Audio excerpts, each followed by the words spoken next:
We Geek podcast. Today is December 8th, episode 155. My name is Adam, joined by my good friend Logan. Hello. What up, man? It's been a few weeks. Must apologize. It's been crazy. It's been busy. Things are finally falling into place for me. If you guys heard, I talk about the last few times I had to just, it's been a mess, but I ended up getting a new car and everything else. So it's been a crazy few weeks. How's your weeks been? Work and more work and, that's pretty much it. Yeah, same here, man. That's all I've been able to do too is work. When everything kind of falls apart, you're like, all that entertainment stuff goes to the side for a minute. Yeah. So I haven't been really able to do much of anything. I've read a ton of comics though, so I've been able to do that. Oh, so I there can you talk go. about that. Yeah. But yeah, man, everything's starting to fall back into place before Christmas. So it's all coming together now. So Nice. but yeah, I ended up getting a new car, so now I can actually go see movies and do things, and be social, and Being uh, social's overrated. yeah, yeah, I guess. I never really want to be until I can't. Then I'm like, oh, Yeah, that's fair. then I kind of freak out. I'm like, I need to get out of here. Need to do something. But yeah, it been a crazy couple weeks. But man, there's been some trailers and some news and Yeah, here I thought, like, we're getting close towards Christmas and things are going to kind of wind down. I figured, the Game Awards were going to be, like, the last, like, big thing, and then it was going to kind of go quiet. And that lasted for, like, not even 12 hours. yeah. Then Marvel's like, hey, here's some trailers. Yeah, it was like, oh, I know you guys were thinking you were going to get a Far From Home trailer on Saturday because they did show it at Brazil Comic-Con, but they're not releasing it, and I refuse to read any description because I want to be totally surprised when I watch it. Right, I haven't read any description either. I imagine they didn't want to cannibalize because No. they pushed the Avengers trailer. Yeah, it's like, well, you're not going to have that one. Have the Avengers EndGame trailer instead. Yeah.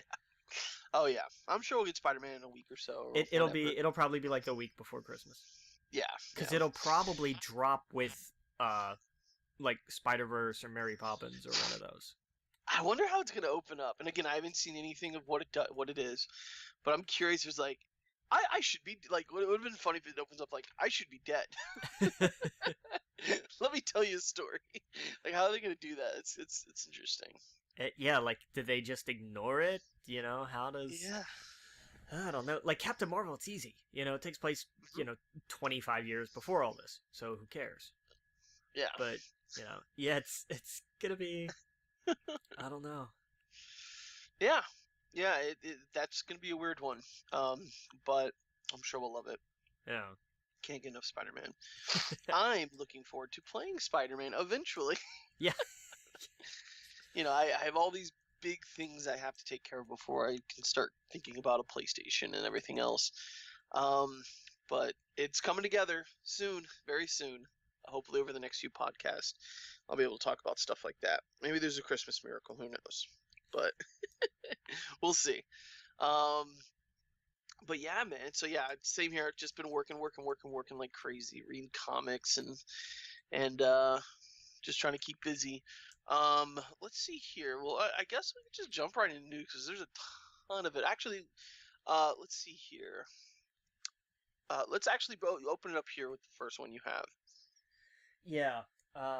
This was a bummer, for sure, and it was a name that I didn't recognize at first. I looked and I thought, I know Steven Hillenburg. Why do I know that name? Right. And I was like, oh, it's the guy who created SpongeBob. Damn. Like, that bummed me out. That seriously bummed me out. Because that's, we are of the generation that was there when it started. And that was just, it sucks. It was, and it was ALS, which is an even bigger bummer. Yeah, and wasn't it just like a few years ago he was diagnosed with it? Yeah, it wasn't that long, which it's strange because you see somebody like Stephen Hawking or how many other people who have it for decades. Yeah. And survive it. So you just, I don't know. I wonder if there were complications of something. I didn't read anything further about anything, so I don't know. But it was, man. It sucked, because we look at it now and we think, my God, it's still going. But part of that's the charm of it, is that holy shit, it's still a thing. Yeah. And I love the petition for the halftime show. That made me smile. Oh yeah, for the Super Bowl. Yeah. Yeah. That would kill me. Like if they decided, yeah, sure, we'll play that. Well, who's doing it this year? It's like Maroon 5, It's right? Maroon 5. So I don't know. Yeah. It might. Like Adam's a cheeky enough kind of guy where he could consider it. Yeah. Oh yeah. Yeah, I agree. I could totally see them doing that. I mean, I think they got like Bad Bunny up there. They got Cardi B. Like, they'll do it. It'll be fun. I think they will. But yeah, man, that was a bummer. Yeah, and like you said, I didn't really recognize the name at first, but then once I realized who it was, like, holy crap! Arguably the biggest cartoon in the last 20 years? Yeah, that's fair. Yeah. I've been 2 motion pictures. And my God, the merchandise alone, just and still going. Like that's what amazes me. Is like I can understand, something like The Simpsons, which is still going. Yeah. Holy cow! I didn't know that. Yeah. Oh yeah, they still have new episodes. Wow. That's what I'm saying. Something like The Simpsons, which plays off pop culture and what's relevant and what's not, which is often a discussion for the show itself. That you can understand, right, just kind of going on and on. But just an original animation like that, like, damn. Yeah, exactly. That's nuts. It's closer to like old school cartoons. Yeah. That's And I mean, when you really look at it, the only reason we think that Tom and Jerry ran for 40 years was because they made a handful and they went into syndication, and they've been playing ever since. Exactly. Yeah. Wow. That's crazy. Yeah. But yeah, they got a movie coming out 2020. Oh, gotcha. That's right. There's another one. It's called The SpongeBob Movie. It's a Wonderful Sponge. Oh, boy. Yeah. That's crazy.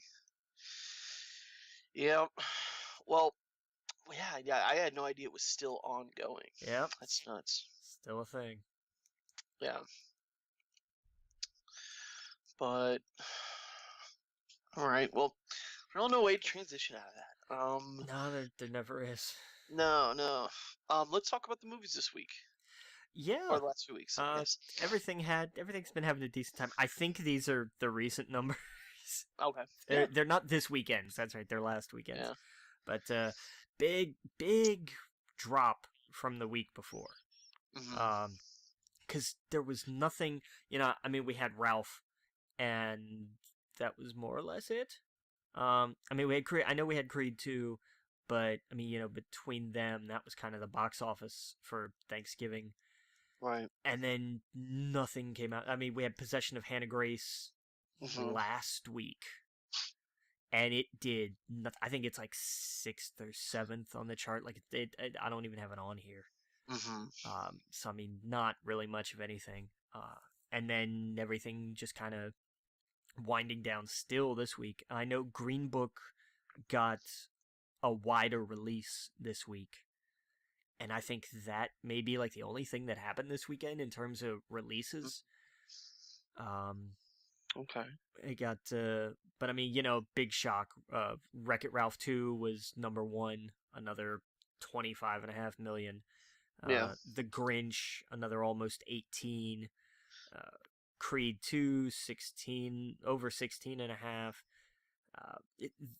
Fantastic Beasts, a little over 11.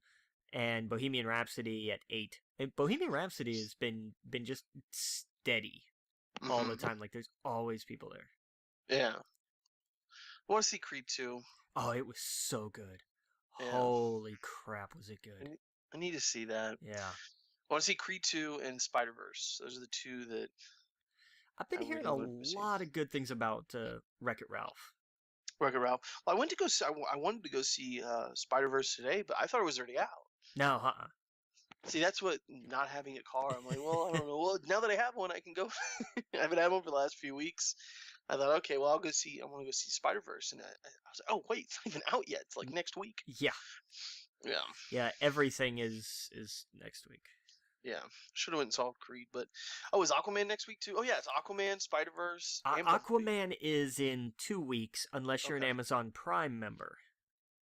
Because I am an Amazon Prime member. Yeah, they're doing a thing where if you go to Amazon, like it should be a big banner on the front page. Oh really? You can buy tickets through was it Atom Tickets, and it's for special and it's for limited screenings, but they're doing them like everywhere. Where do I see this? So I'm on Amazon.com. If it's not front page, just search Aquaman and it'll probably pop up. Official merchandise for Aquaman. Huh. That wouldn't be it. Nope. Maybe they're not doing it anymore. They should. It's not for another week. It's a week from today. It's the 15th. Yep, I can't find it. I don't know. I'll tell you what. Go to Google and do Amazon Aquaman. There we go. And that should give you a link to it. Yeah, because it's through Atom Tickets, and then you can see like if it should be played. God, it's probably playing in like 4 theaters around you, being in Orlando. Yeah. Okay, let's see here. Let's see what you can find. Okay, I see it. Exclusive early for Prime members. Yeah. Get tickets for December 15th. Oh, okay. I guess I could. Yeah. If it's in your neck of the woods, it should be. It'd probably be at Altamont. Oh yeah, Winter Park, Waterford, Oviedo. There's Altamont. Yeah, Saturday the 15th. Yep. Cool.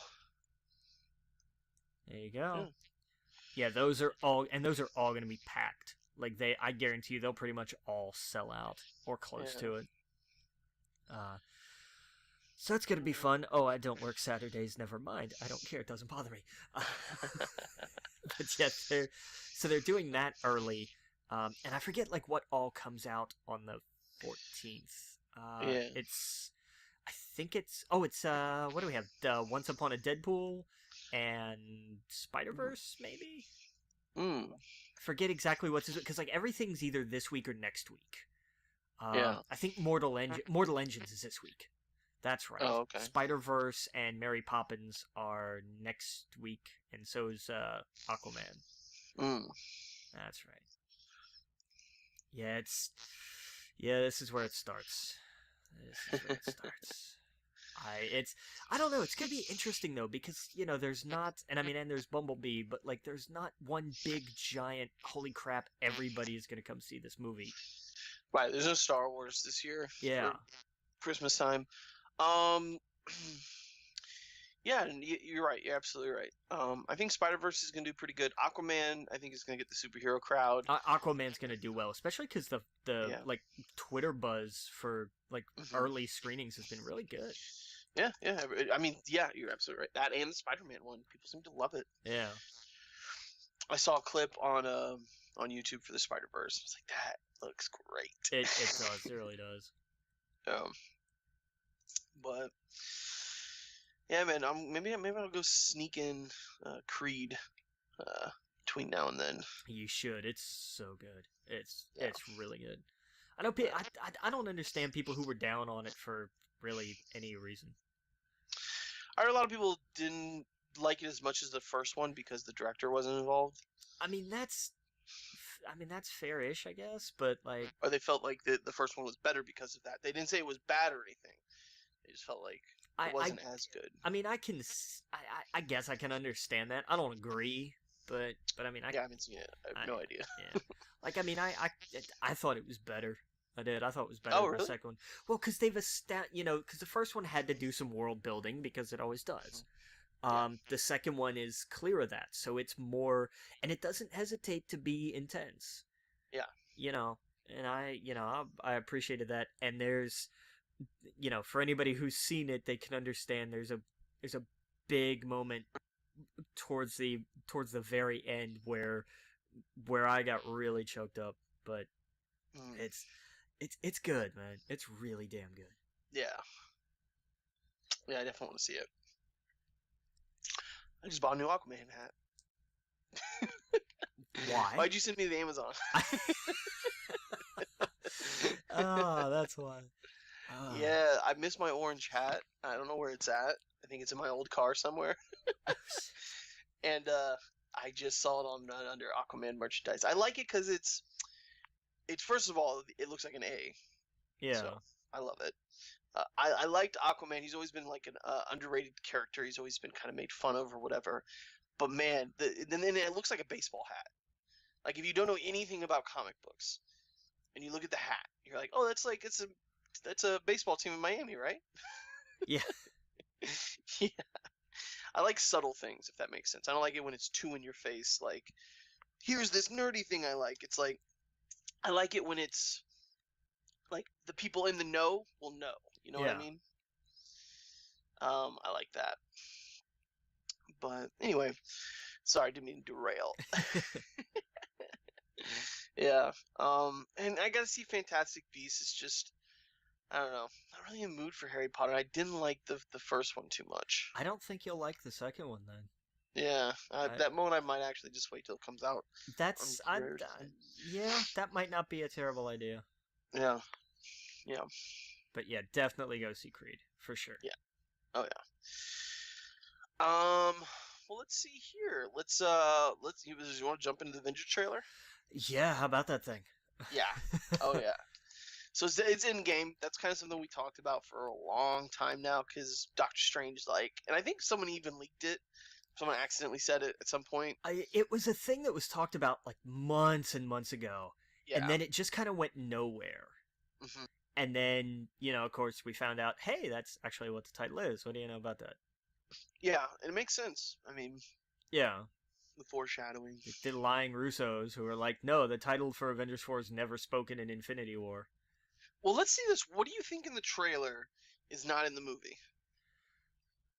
I think everything's in the movie. Because, I mean, they're notorious, Marvel, for the last, however many movies, to completely put different things in the trailer. Scenes that don't exist.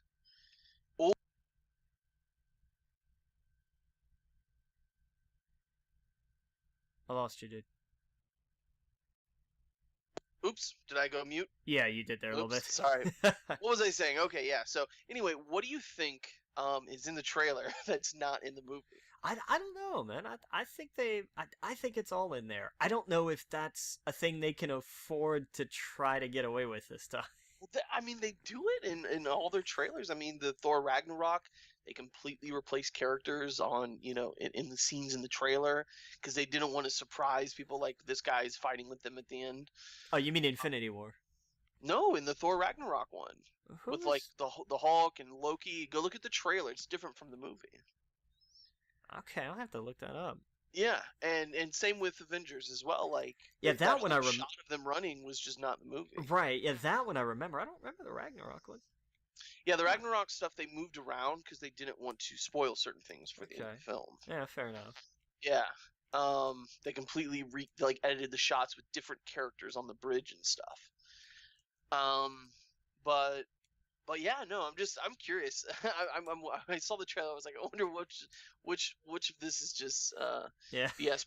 But what's cool about the trailer though, actually, because this was more like a teaser than anything, I thought. Yeah. Oh yeah. They didn't show anything. They just, they showed just the characters that we know we're going to see a lot of this movie, because we didn't see really a lot of them in the last one. These are kind of like the OG Avengers as well. Just seeing them defeated and seeing them kind of talk about their state of where they're at. Yeah. And that's really it. There was no action. There was nothing, and I'm actually kind of glad. I actually don't want to see any more. No, I don't either. I know we're gonna get a big time trailer at some point. But yeah, I'm totally fine without it. Yeah. Oh yeah. Yeah. I liked the end is part of the journey stuff that Marvel kept pushing out on Twitter and whatnot. And Tony talking to Potts about how he's gonna die and blah blah blah, and the end part of the journey, and you're what I think about and all that stuff. I loved that stuff. It's rough to see this, but oh man, I can't wait. And I think it's gonna be even more rough because I think that based on how everything looks at the Avengers compound, there's nobody there. Yeah. Everybody's packed up and gone home, and then, Scott shows up. Surprise. Right. How long after Infinity War is this? I don't think I think maybe they do a time jump. I think the Tony stuff is obviously right after it, but yeah, and I think he dies. I don't know. I think that's how they set the tone. They killed Loki at the beginning of Infinity War. I think they kill Tony at the beginning of EndGame. Now, no. Now, with whatever shenanigans, he probably comes back. However they do this, but I would expect them to not pull any punches. I wouldn't be surprised if That'd be rough. It would, but hey, half of all life in the universe died. I would hate for that to be the way Tony goes out. I think Captain Marvel saves him when she's flying through space to come to Earth. I think she stops and is like, "Hey, look at you! Let me help you." Yeah. I think it'd be cool if. I think everyone's wondering who's gonna die in this of the big three, right? Thor, Cap, Tony. Who's gonna kick the bucket? I think Cap definitely kicks the bucket, but I think Tony tries to, and Cap stops him. I think that it's a similar thing to what happens in the first Avengers, with Tony doing something, making the sacrifice play. Mm-hmm. But this time Cap can actually do something about it, and it's not just a stroke of luck that he survives. Right. Yeah. No, I definitely see that for sure.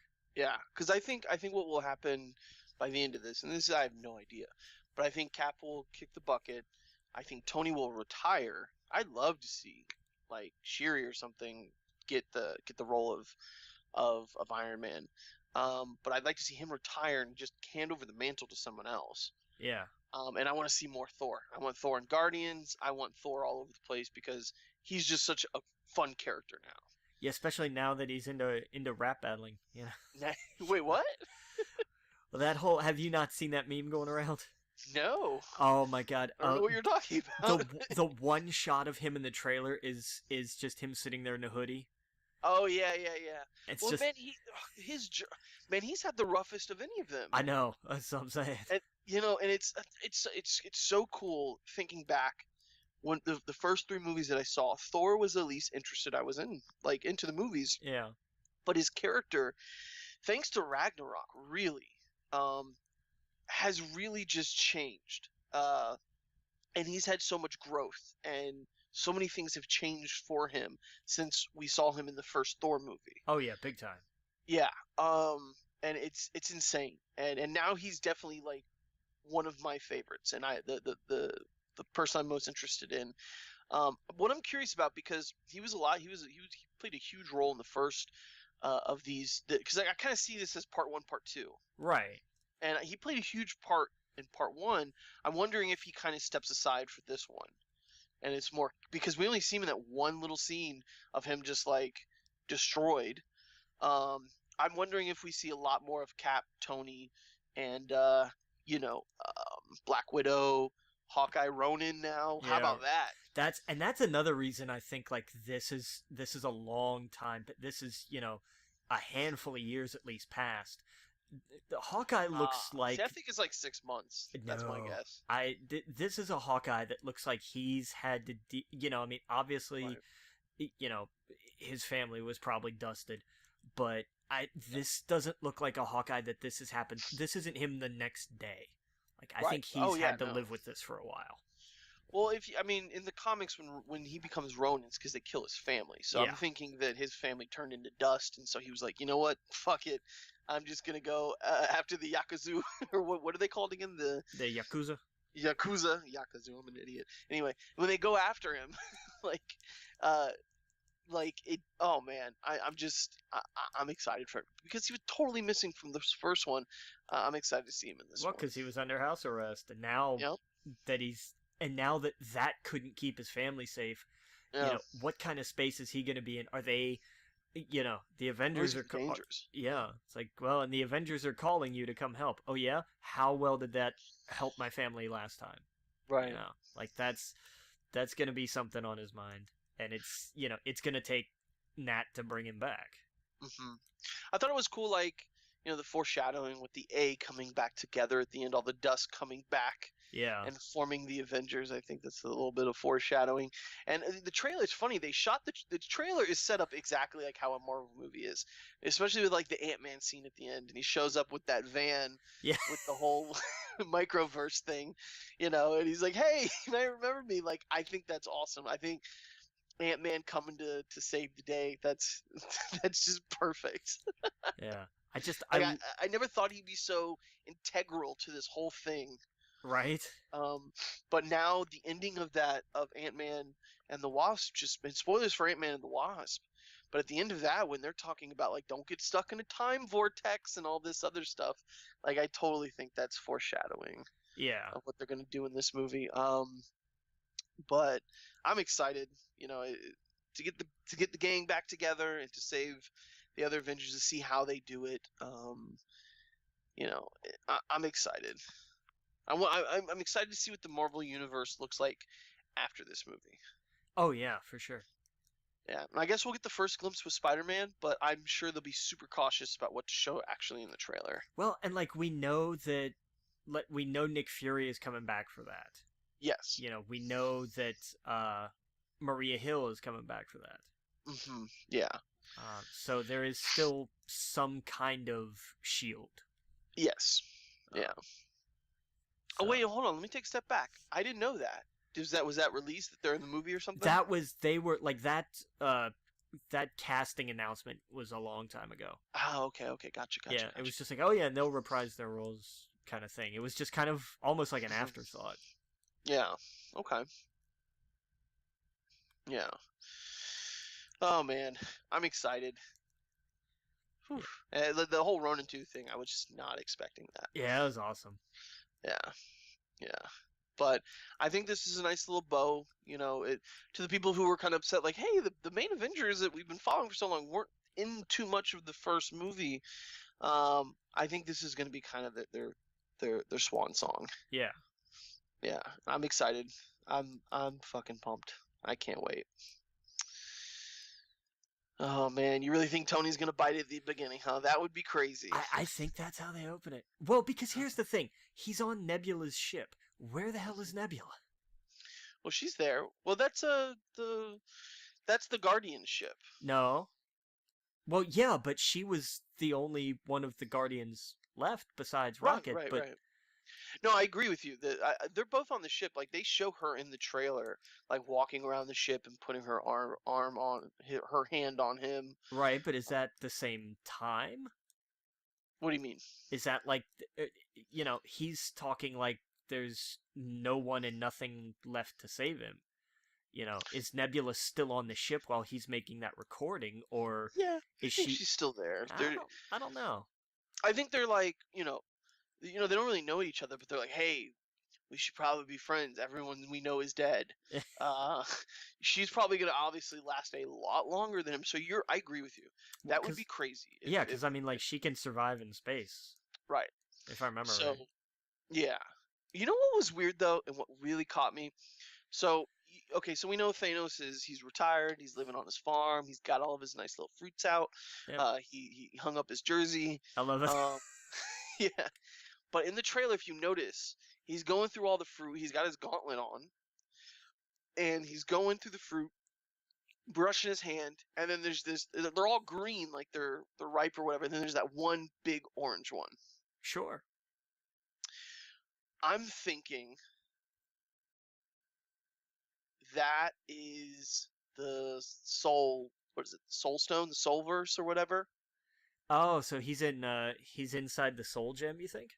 I think that is the Soul Gem when he's walking up to it. It's a very distinct plant, and it's bigger than all the other ones around him. And he puts his glove on it. Huh. I don't know. I have no idea. I don't know what it is. I don't know why they showed that in the trailer. But I was like, why are they showing him walking through they keep showing him as a farm, and we get it. That was in the comics. He's a farmer. He's retired. Yeah. But why do they keep showing? Why is he wearing the glove? And why is he passing all this fruit? And then there's just one giant fruit he's going towards, and he's about to put his hand on it, and it cuts to another scene. And it's orange. All the Yeah. other ones are green. So I was like, Then I kept thinking, like, um, what's his face? um, Who are you looking for, man? Adam Warlock. Okay, yeah. I was thinking Adam Warlock. I was thinking he's in a cocoon and all. I don't know. I just kept thinking, like, why is that orange thing there? What is that? Why is he going to it? It's obviously fruit of some kind. But what if that was the Soulverse or whatever? I don't know. I thought that stood out. And then, of course, they cut away from it. Well, sure. Yeah. So, I don't know. Anyway, it's a great trailer. I'm sure people are going to be analyzing that over and over and over again.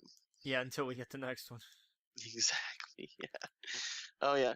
What new Avenger do you think we see in this, except for, of course, Captain Marvel? I don't think any. You don't think they introduce any of them? Nah, I don't think so. I think they've done all the introducing they need to for now. Okay. I'm curious if what they're gonna put in this to kind of launch Phase 4, like at the end or after the credits or something like that. Yeah. To tease it. I hope it's a Fantastic Four. I hope that at the end of this, we see like a little clip of 6 months ago or whatever. Whenever Thanos destroyed everything, we see just a ship floating in space destroyed, and it's got that shrapnel with the 4 on it. Like, I want something teasing Phase 4 going forward. That's fair. But knowing them, it'll probably like some dumb cutscene with Ant-Man farting or something like that. Or all of them eating, whatever it was. I thought that was so silly. Well, ugh. I mean, because it wasn't a thing, really. No, I know. But, oh, man. I want something, I don't know. I want something juicy at the end of it. But when does Spider-Man come out? July again. So it's a few months after that. Okay, gotcha. Yeah. Okay. Yeah, because they moved the damn date up again. Yeah. Same thing they did last time. They're like, hey, we're going to move Avengers up a week. At least this time they had the decency to do it, 4 months out instead of 3 weeks ahead of time. Right, freak everybody out. Jesus. Like, oh no, what are we going to do? But there was another big Disney trailer that was released. Yeah, there was. Impossible. What'd you think of that?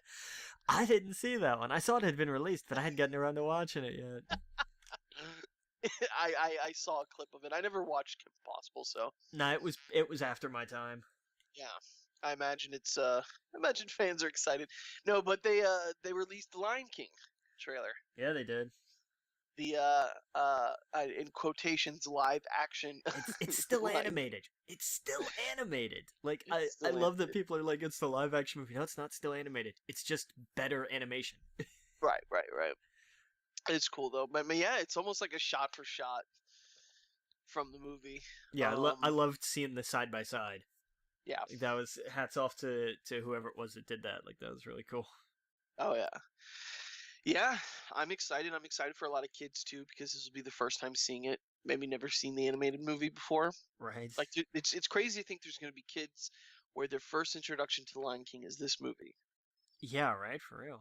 And not the original. And I'm pumped. I can't wait. Next year's going to be great for movies. But yeah, no, I don't know. There's not really much to say about it. It was the Lion King. The voices, everything seemed great. Yeah, big time shout out to James Earl Jones for staying alive long enough to do this, because there's no way, like that's one of those voices that like there's just no way you could cast anybody else in that. Right. Do you think they'd do a sequel? I don't know. I mean, they won't need him for a sequel. Oh, that's true. That's very true. This is a prequel. Oh boy. And we get to see him growing up and turning to the dark side. Oh my god. No, don't even. Have you heard Patton Oswalt's stand-up bit about the Star Wars prequels? No. I mean, I heard his thing on was it, Parks and Rec? Parks and Rec, yeah. Yeah. Not his best work. Right. But his pitch. Yeah. Yeah. But hey, what the hell? Man, but see, that's what's missing this time of year. There's a hole in my heart right now, and it's Star Wars is where it should be. Because this is the time of year that I'm just super pumped for Star Wars, and I'm not. Yeah. I have a few audiobooks, and that's it to catch up on. Yeah. Go But find because all Patton stuff's on Spotify. Listen to his bit on the prequels. It's hilarious. It's basically the premise being, it starts with if he had a time machine, he'd go back to like 1990 and kill George Lucas. So he starts with that. wow, And let's start. Yeah, it is. But it goes on to explain like how all of the prequels are just, hey, here's this thing that you really like. You really like this thing from Star Wars, right? Well, here's this thing when it's a baby. And, and it ends with like the greatest punchline. You gotta go listen to it. It's so damn funny. Yeah, I gotta check it out. Let me write it down here. Oswald. There we go. Yeah. Pretty cool. But it's because I can't remember like what the actual title of the track is. But oh, I found it. Yeah. You got it. There you go. Yeah. Speaking of Patton Oswalt, did you see that? We probably talked about this before. Did you see Agents of S.H.I.E.L.D. is coming back? I saw that. Yeah. Yeah. Who would have thought they would have outlasted Daredevil? But yeah, right. No kidding. Spoilers for later in the show. Man, it's good though. Agents of S.H.I.E.L.D. is great. I'm curious. I never finished the last season. I don't know how they got away with their future, but yeah, I don't even know where. Like, I can't remember. There was still Ghost Rider when I stopped watching. So you didn't see them blow up the planet? No. Spoilers. I missed that. Sorry. Yeah. It doesn't even. Where the show was where I last saw it is in such a different place than anything they've done before. Yeah. So I'm curious how they got, because they had a season where they were in virtual reality. They had a season like 2,000 years in the future. They had a season just all over the place. I'm curious what the next one is. Yeah. They kind of were like, hey, fuck it. Like, we're not attached really to the cinematic universe anymore. Let's just do crazy shit. And I really like that. Fair enough. Let's add Ghost Rider. Like, they just started doing crazy stuff. But yeah. So anyway, we got some Name of the Wind news. Yeah, evidently, from what I saw, it was because of scheduling conflicts. Sam Raimi will not be directing the Name of the Wind film. So who do you want to get on board now? I don't know. Because you need somebody with the scope of a Peter Jackson. I was gonna say Peter Jackson. But that's such an easy. It is, but it's like I need like his like vision of scope, because that world is a big fantasy world. Mm-hmm. So you need that, but you need like the closer up kind of character depth of I know I'm blanking on something. There's almost an Edgar Wright-ness to it in a weird sort of way. Yes. So but not Edgar Wright. You need, God, I don't know. I'm sure they'll pick somebody and I'll look and see and go, oh yeah, that'll work. I always thought Sam Raimi was an interesting choice. Mm-hmm. He was never on my list.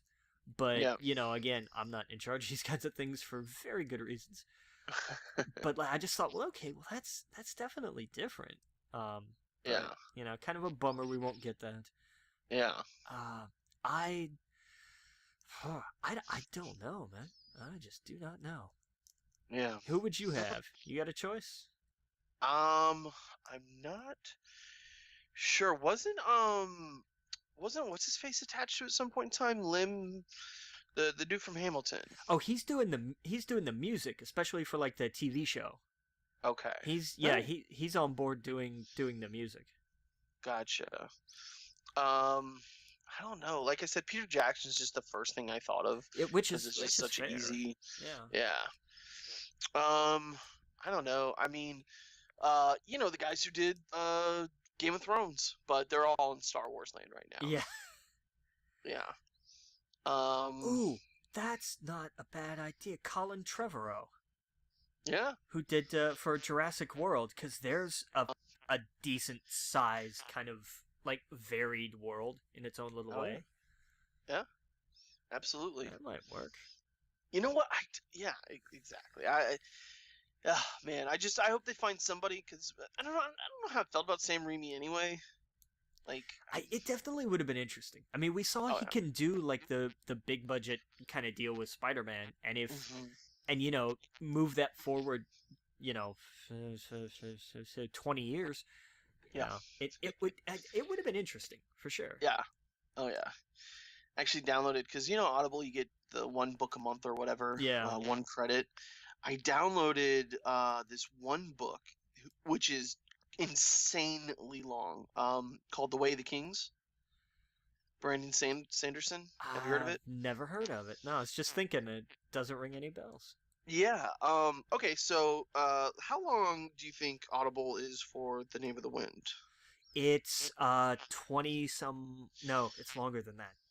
21 hours. Yes, I did know that because like I've listened to it. Way too So many times. the Way of the King. How long do you think that is? This Brandon Sanderson fantasy novel. Given what you're talking about, I'm gonna go 55 hours. Okay, so it's 45. Ah, Which is insane. It's still pretty damn long. That is insane. I guess Brandon Sanderson helped out with what is it? Oh, the Circle of the Eye. What's it called? What do you look for? The Wheel of Time? The Wheel of Time. That's it. Okay. I guess he helped out with that towards the end of it. But yeah, I don't know. It's just like apparently this is the first of a bunch of fantasy books. And I thought, you know what? Maybe just a whole new, different fantasy land or whatever I could get into. But man, it is long. Yeah, that's kind of why I tend towards young adult fiction. Yeah. It's just because I can do like the 300s, right? But I can't do like I've started reading some Stephen King finally, but holy crap, it's all long. I mean, not just The Stand, but like everything. I just don't know where to start. I look up like what's out right now that people are like, and nothing grabs my interest. I don't go by what people are reading because most people just read crap. That's true. That's true. My buddy is the one who told me about Name of the Wind. It was out of left field. He's like, gotta read this, gotta read this, gotta read this. All right. And then, I don't know. I want something like that gets my attention, and it's not just a stereotypical. We're a bunch of knights, and we're at the end of the world, and bullshit. Yeah. But yeah, I don't know. Anyway, where were we? Sorry, totally going off track here. Name of the Wind. Yeah. So I don't know. Hopefully, we find out who they replace with him soon. I'm starting to wonder just how because I know like the TV side is in production and working and like they have that going on, but we don't hear a lot about the feature side. And I would rather just stay as a TV show, honestly. Yeah, and just let them build the universe because the TV show is going to be it's set like the generation before. Mm-hmm. And I'm okay with that. Like, okay, you got the books, and then, we'll do this series, and then, hey, one day, maybe we'll get around to trying this again. Yeah. Yeah. I have no problem with that. Absolutely. Yep. We got a second trailer for Captain Marvel. Yeah, it was pretty badass. Yeah. We got to see some Skrulls. Yep, we got to see, a little more of pre-retirement Nick Fury. Mm-hmm. He's like, cats. I was gonna hang it up, and then I saw this cat. I was like, okay, I'll stick around. Yeah, I'm curious about that. What's that? What's up with that cat? That's her cat. Right, I know. That's right. She has a cat in the comic, right? Yeah. Well, that can't be that cat. I mean, I guess. Yeah, sure can. That's the cat from No, that cat would not be alive now. Well, I'm sure she has a new cat now. Well, maybe not now. It's not like in the cinematic universe now. Gotcha. Maybe not, but. So what's her deal? Like, obviously she's part human, part Kree. Right. I'm curious how they do that because I mean, obviously she gets like a blood transfusion thing with Captain Marvel, but I don't know. I'm curious how they do that. Well, looks like in the movie they'll explain that. Well, yeah, I know. I'm just saying. Like when I'm seeing that, I'm like. How is it? Because she doesn't remember it, but she kind of does. And I don't know. How do you think Samuel loses his eye? I think he pisses off the cat. Oh, really? No, Oh. it's hard to tell. It might be. I was gonna say Ronin, but I don't know. Mhm. I don't know, man. I'm just finally glad we're gonna get to see a decent Super Saiyan in a live action movie. Oh, that was such an awesome shot. Yes, it was. That Holy sold me. crap! Yeah. Yeah. All this stuff has sold me, I guess, so far. But seeing that shot, I was like, yes, that's what I want to see. It's like, okay, it's like, yeah, okay, she's powerful, and then you see that, you're like, yeah, okay, I'm in. Like, Yeah. Yeah. It was very much Iron Man-esque. And I like that. It just looked neat with the hair going up and everything. yep. But yeah, I don't know. I'm excited. When I saw that, I was like, yes, that's what I'm looking for. That's the Carol I know in the comics. I'm excited. But I'm curious about the cat, though.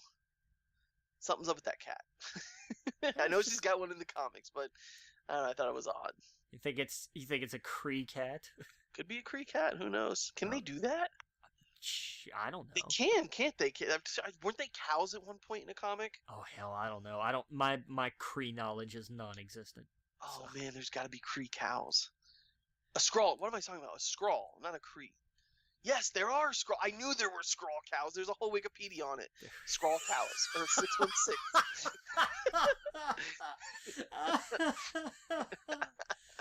Yes, it says Skrull cows or cow Skrulls is a term commonly used to commonly refer to the Skrulls that have been turned into cows on planet Earth. Yeah, no, this was in the comics. I remember this being a thing. Yeah, no, like this is a legit thing. This has been throughout the years. They turn themselves into cows. Okay. Yeah, man, I'll put it on our little chat here, but you Oh can read man. up on that later. I believe you. Yeah, no, so man, what if that cat is a Skrull? It's been just spying on her the whole time, or if it's the alien from Men in Black. Wasn't there an alien that had like a cat with the universe below its Well, yeah, neck? but the cat wasn't an alien. The cat was just a cat. Right, but what if that's the same cat? It takes place around the same time. Who knows? Maybe. Isn't Thor in the new Men in Black movie? Yes. As Yes. is Valkyrie. See, it's all coming together. Yes. Oy vey. Oh my god. We did get to see the old lady get beat up again.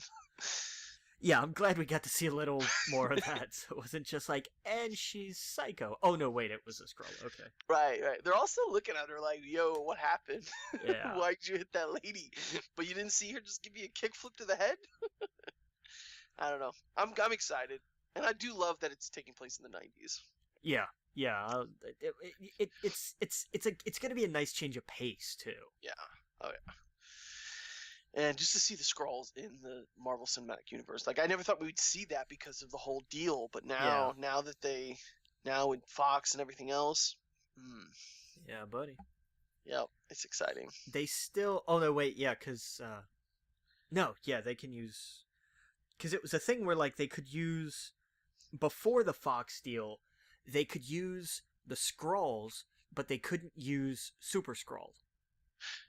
Well, which was weird. Yeah, there was some weird thing because and that's why they used the Chatauri or whatever the race that was barely mentioned in the comics. Yeah, they're like, well, we'll not get into that, but right. But they were, that was it because it was a weird kind of like because the Skrulls were everywhere, but Super Skrull was primarily a Fantastic Four villain. Right. And like it was just that whole thing was just weird. Mm-hmm. But anyway, as of 3 weeks, a little more than 3 weeks from now, Disney will own Fox officially. So yeah. Oh yeah. Well, did you see? Maybe it's not the same person. What's his face from Guardians is in this as well. Not Ronan, but the guy who the one who was like. No, Ronan. No, Ronan. No, the guy underneath him. No. Oh my goodness. No, Let me find it. It's still Ronan, man. Not Ronan. Hold on a second. Let me find it. We'll come back to it. I gotta look up some IMDb. Oh man, what was his name? Oh, this is gonna take a minute. Maybe we should move on while I look this up here. Yeah. Are you looking for the actor's name or the character? Well, actually, he's not in it, so never mind. I'm sorry. Yeah, I'm not sure who you. Oh, he is in it. Okay. All right. So hold on a second. I thought I saw him for a second. They briefly show him walking. No, but that doesn't make any sense because he's a Kree. Okay, so in the beginning of Guardians of the Galaxy, when we first are introduced to Star Lord, You're and talking about Jimon Hansu's character, aren't you? yes, he's in Okay. this movie, right? I thought so. Yeah, is he not in it? He's a part of her like little Kree gang, right? Is he? They're walking out of some tunnel thing. They're all in their outfits, getting ready to get onto a ship. And there's like 5 or 6 of them. They're all carrying guns, and he is seen all. If you look at the trailer, all the way on the left. Okay. I think that's him, like in the Kree outfit, like pre whatever he put on his face or whatever. Right. Okay. But it shows him for like 0.2 seconds. Yeah, I know the shot you're talking about. Yeah. Yeah, so I was thinking, oh crap, so like that's him before he became whatever he was there. Gotcha. Yeah. Okay. Which is pretty neat. Yeah, I don't know. I'm psyched. I'm excited. Yeah, Yeah. no, I'm really hyped for it. Like, I think it's gonna be awesome. Oh yeah, definitely. Let's see, where were we? So Captain Marvel, Shang-Chi. Yeah, this movie that they've been actually discussing for like a decade. They're now like, oh, we should fast track this. And if Well, it should have been a Netflix series, but I'm kind of glad now. I guess it wasn't. yeah, apparently. I think he should be more of a series, though. I yes and no.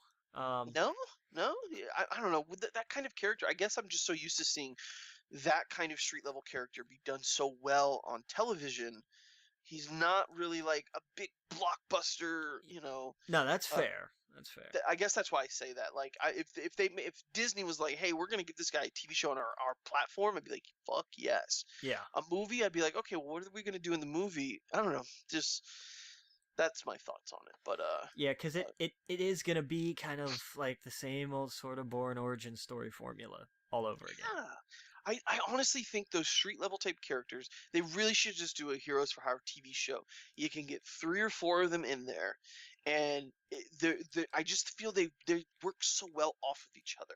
And I guess I got spoiled with like Brian Michael Bendis's Avengers, where he took mostly street level characters, except for like of course the Sentry or whatever. Yeah. But it was more like street level in the city Avengers. I'd rather see that than I don't know. Eh, Like I don't know. I don't know what I'm thinking, but that's fair. That's fair. yeah, I They think got a a good- Heroes for Hire show would be good. But Yeah, but they've got Dave Callahan to write it, and I mean he's Yeah. been working on Wonder Woman 1984, so no slouch. is that the name of the movie, Wonder Woman 1984? Yeah. That's crazy. Yeah, that's the official title. That's funny. Well, because I mean, what were they gonna call it? Wonder Woman 2? Like Wonder Woman World War II. Yeah. Yeah. Yeah. No, you're right. No, I figured it would be called like Wonder Woman. I don't know, the search for something. I don't know. You know what I mean? Like I thought there would just be something after it, Yeah. which is smart to do. I don't like Iron Man 1, 2, 3. I like it more when it's like, I don't know, Thor: The Dark World, even though that's not a good example. Yeah. That's Thor true. Ragnarok, for example. Like I want it to be like a timeless kind of thing where you're not like, we're on Thor 36. Exactly. Yeah. Well, Yeah. it's why they stopped numbering WrestleManias. It's true, exactly. Yeah.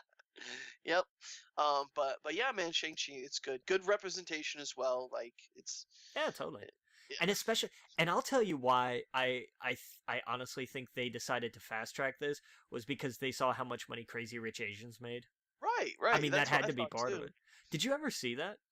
No, I never saw that. It is Apparently, it didn't do good overseas though. No, well, it didn't do well in China.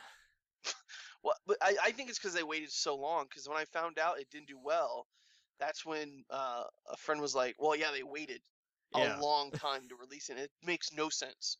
Why would you wait that long to release it overseas?" You should definitely check it out if you guys. It's probably at Redbox now or something. It's funny as hell. Yeah, that's what I hear. I want to It's- see it. Yeah, it's really good. Like I went into it just thinking, okay, it'll be a fun little comedy, whatever, and it's way more than I thought it was. Yeah. It's like, okay, well, wow, cool, it's really awesome. Yeah, and see, I don't know too much about him. Like I said, I've only known him from when like Bendis does the street level stuff. Yeah. So like, but I love that kind of stuff. If it's a superhero that I don't know too much about, like for example, Captain Marvel, I don't know that much about. I'm excited going into it. When it's someone like Spider-Man, I'm excited like everyone else because it's Spider-Man. But what are they going to show us that we haven't already seen? Right. But with stuff like this, I'm like, all right, surprise me. What is he all about? We cast Jake Gyllenhaal as Mysterio. Surprise. Right, like okay, that's something we've all probably thought about in our head before. you know. But yeah, I don't know. But yeah, so that's cool. Um, wasn't there a DC movie they released recently? They were gonna, or no, never mind. I thought there was an announcement for a new DC movie, but Blue Beetle. Yeah. that's it. Yes, right on to the next one, Blue Beetle. Yeah. So Yeah, who's doing that? Gareth Dunnet Alcacer. And I'm sorry if I screwed up that name. I never heard of this particular individual before. No idea. Jamie Reyes? Yeah, Jamie Reyes is the newer, arguably more awesome version of Blue Beetle. Yeah, I think he's probably the most popular one. He was the one in the animated show, right? Yes, yeah, he was in Young Justice. Yes, yeah. The older Blue Beetle, I know older fans like because of the Booster Gold and Blue Beetle. Yeah. Yeah. But like, didn't he? What happened to him? He was killed by somebody, right? Yeah. Well, how often does that stick? Yeah. No, it was before New 52. He was the one who did the OMAC thing with Batman. Oh God. Yeah. Any of this sound familiar? Yeah. Oh yeah, I remember. I remember OMAC. Yeah, and it was during like the final crisis or whatever. Yeah. And the Blue Beetle did something. He was murdered by what's his face? And then Wonder Woman snapped the guy's neck who murdered him. Oh yeah, that's right. Yeah, because that Ted led Kord. to yeah, but yeah, I can't remember who it was that killed him. Yeah, Maxwell Lord is the one who killed him. And shot him in the head. Well, yeah, that'll usually do it. And that's why all Final Crisis was like, hey, that's why Superboy was like, hey, this place is too dark. You got people you got Maxwell Lord blowing heads off of superheroes, basically turning into Watchmen essentially. Yeah. Yeah, I've been reading all that shit again, man. Like it's funny because that was just in my head because I've been going through the Crisis stuff because Superboy is coming back.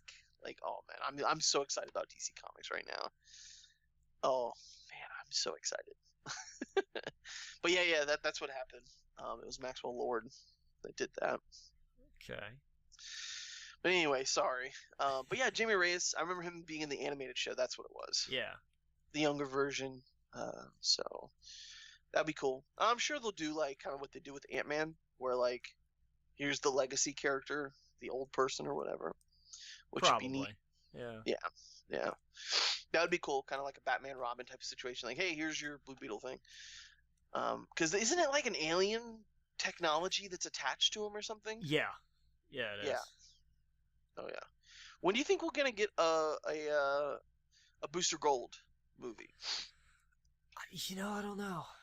I know they've been clamoring for one forever, but I don't know. I mean, right now, outside of Batman and the big guys like Batman, Superman, and whatnot, Booster Gold is super popular right now in the DC Comics. He's everywhere. Okay. And it's because of Tom King loves the character. He's a big part of the Crisis that they're doing right now. Man, my mind just went blank for a second. Oh, the Doomsday Clock? Not Doomsday Clock. Why is my mind going blank? Isn't it like Heroes in Crisis? Heroes in Crisis, yeah. It's a version of Crisis, kind of like how they did Identity Crisis. It technically wasn't a crisis, but it's like a big shift in the universe. Where Identity Crisis was like, oh yeah, that was with what's her face? Like killed a bunch of heroes. She got raped or something. You remember Identity Crisis?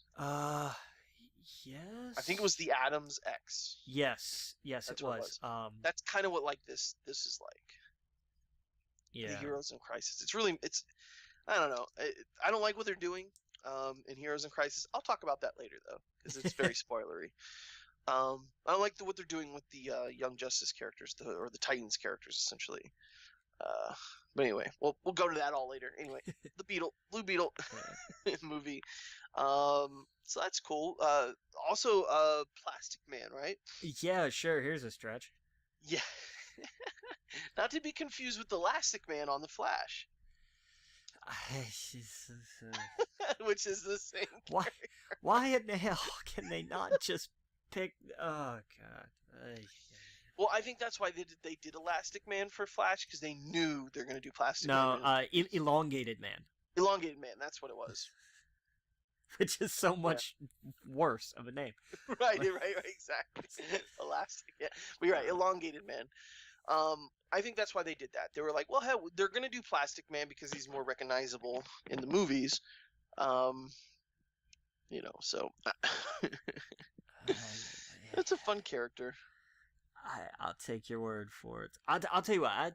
That's fair enough, because a lot of different comic creators are really big on Elastic Man. Like, I know Grant Morrison's high on him. Mark Waid loved him.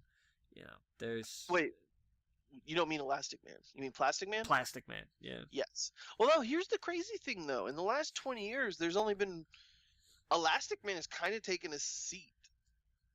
He the only part he's in New 52 really is when Snyder put him in the Dark Metal stuff. Yeah.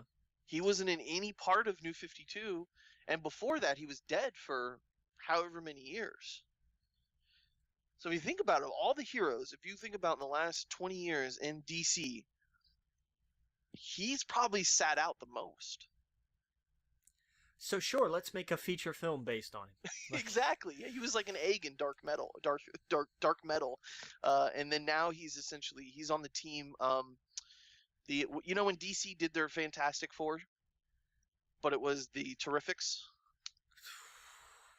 No. Do you know about this? I don't know about this. Okay, so I'll make this 1 minute short thing. During Dark Metal, Mr. Terrific put a team together, and it was Mr. Terrific, Metamorpho, Plastic Man, and Phantom Girl. And so it's basically the Fantastic Four. They have all the same powers, essentially. One's super smart, one's can stretch, one is like a creature that's a big beast that can turn into whatever, and Phantom Girl can go invisible and phase through stuff. So sort of like the Fantastic Four, but it's DC's version. It was basically DC throwing shade at Marvel, going, hey, if you're not going to do a book, we're going to do a book. So then how come they didn't have Phantom Girl, Plastic Man, Firestorm, and Swamp Thing? Like, no, I agree. These were characters that weren't being used at the time. Yeah. And plus, what's his face? The Metamorpho can do the fire and all that other stuff too. So fair enough. Yeah, it was just honestly, it was just them throwing shade at Marvel. It would have just been great for them to have a Thing on their team. No, I agree. I agree. And it's kind of cool because I only read the first few issues, but they're all about going and traveling and going to the far known reach of the universe to figure out this dark metal and this whatever. They end up meeting I forget the name of the creature, but it's a thing from the beginning of time that is eating planets. Does it sound familiar? It's literally them throwing shade. Galactus. And the thing looks like Galactus, but like a skeleton of a destroyed Galactus. Oh, fantastic. Yeah, exactly. Oh, That's the idea. And it was right around that time when Marvel was they announced, they're like, oh no, we're going to bring it back. They're coming back. And it's funny because in the latest issue of the Fantastic Four, they're throwing shade at DC because the Fantastic Four wasn't around in the Marvel Universe, another team came about calling themselves, I forget the name of it. I don't know. I gotta pull it up, but it was them throwing shade at the Fantastics and calling them a knockoff.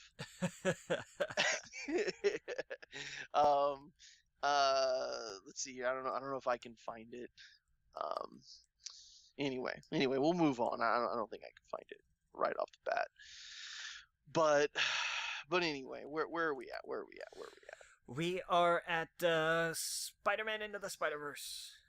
Oh, there we go. Okay. I had a couple pieces of news about this over the last couple weeks. They're gonna do a sequel. Big shock, like tremendous surprise and all that. Right. The interesting thing is they got Joaquim Dos Santos, who did some work on Voltron for Netflix and on the actual cartoon Avatar: The Last Airbender. Oh, sweet. And he's gonna direct. So I thought that's pretty cool. Yeah. And they've got Lauren Montgomery, who also worked on Voltron and also Batman Year One, which was a fun little DC animated film. They're talking with her about directing a Spider-Women kind of spin-off. Oh, so 2 movies. Yeah, we're gonna have 2. There'll be one. That's awesome. There'll be one, I imagine, that's more Miles Morales centric again, and then another one that's probably more Spider-Gwen centric. I would imagine anyway.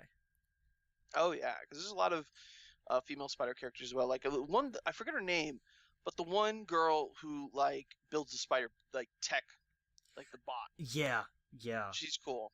I read her one-off issue, the preview into the new Spider-Verse thing that's going on. What is it, Spider-Geddon or whatever? Spider-Geddon, yeah. Yes, yeah, I read that one off for them. It was pretty neat.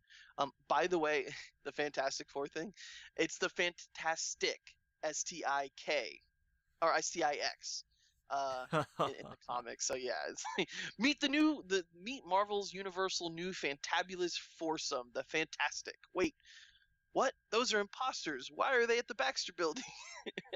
And then how is it that they got their own lease? This strange new turn in the Fantastic Four legacy.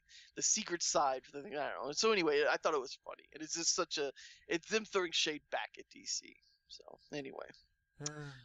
Back to Spider-Verse. Sorry about that. One thing that threw me off about the clip that I saw for Spider-Verse, I don't like what they're doing with the frames. It reminded me of that one Netflix show where it's they're slowing down the frames per second to make it look, I don't know. Does that make sense? Yes. What was that TV show? What was that animated show on Netflix recently? The Dragon something? Oh, the Dragon Prince, yeah. And it's the frames per second were slowed down. Yeah, that's true. To make it look like a storybook or something. And I think they're doing that with the Spider-Verse. It just caught me off guard a little bit. I was like, something's off with this the way they're animating this. But that was the only thing that threw me off.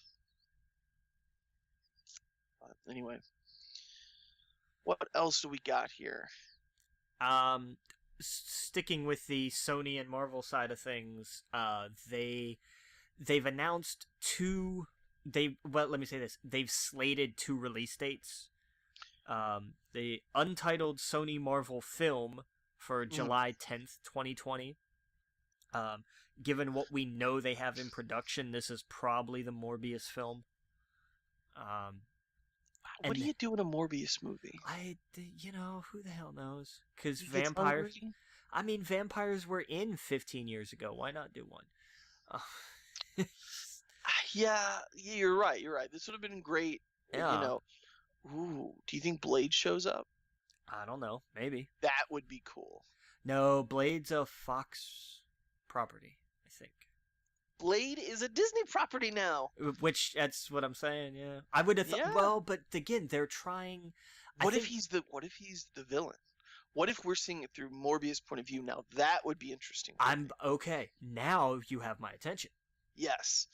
I want to see the reverse where we're feeling for Morbius, but we know Blade's a good guy, but holy shit, we're rooting for Morbius. Right, because we find, spoiler alert, Morbius is also a good guy. But right, exactly. But he's, misunderstood. So, yes. Yeah. That's interesting. And that would be a cool little crossover. That would. I'd be down for that. That'd work. Yeah. And then they announced October 2nd, 2020 for some mystery project that they've just put down as Untitled Sony Marvel Sequel, Well, the Sony Marvel partnership has really just done one film because I don't count Spider-Man as a Sony film because it's not. It's a Marvel film with Sony's logo on it. Uh, so that's gonna be Venom 2 without Right. question. It'll be called Venom: Maximum Carnage. It'll be called Venom. Oh my God, we cast Woody Harrelson in this role, didn't we? What the hell were we smoking when we did that? I sorry. like Woody Harrelson. I love Woody Harrelson, but this is just not a role for him. But for It's that just, role, yeah, no, I get it. Yeah, I I just understand, don't. and I agree. I just don't. Which is sad because, like I said, I do. I love Woody, but that's just bad. Have you seen the new Carnage stuff? No, I haven't picked up a comic in a long time.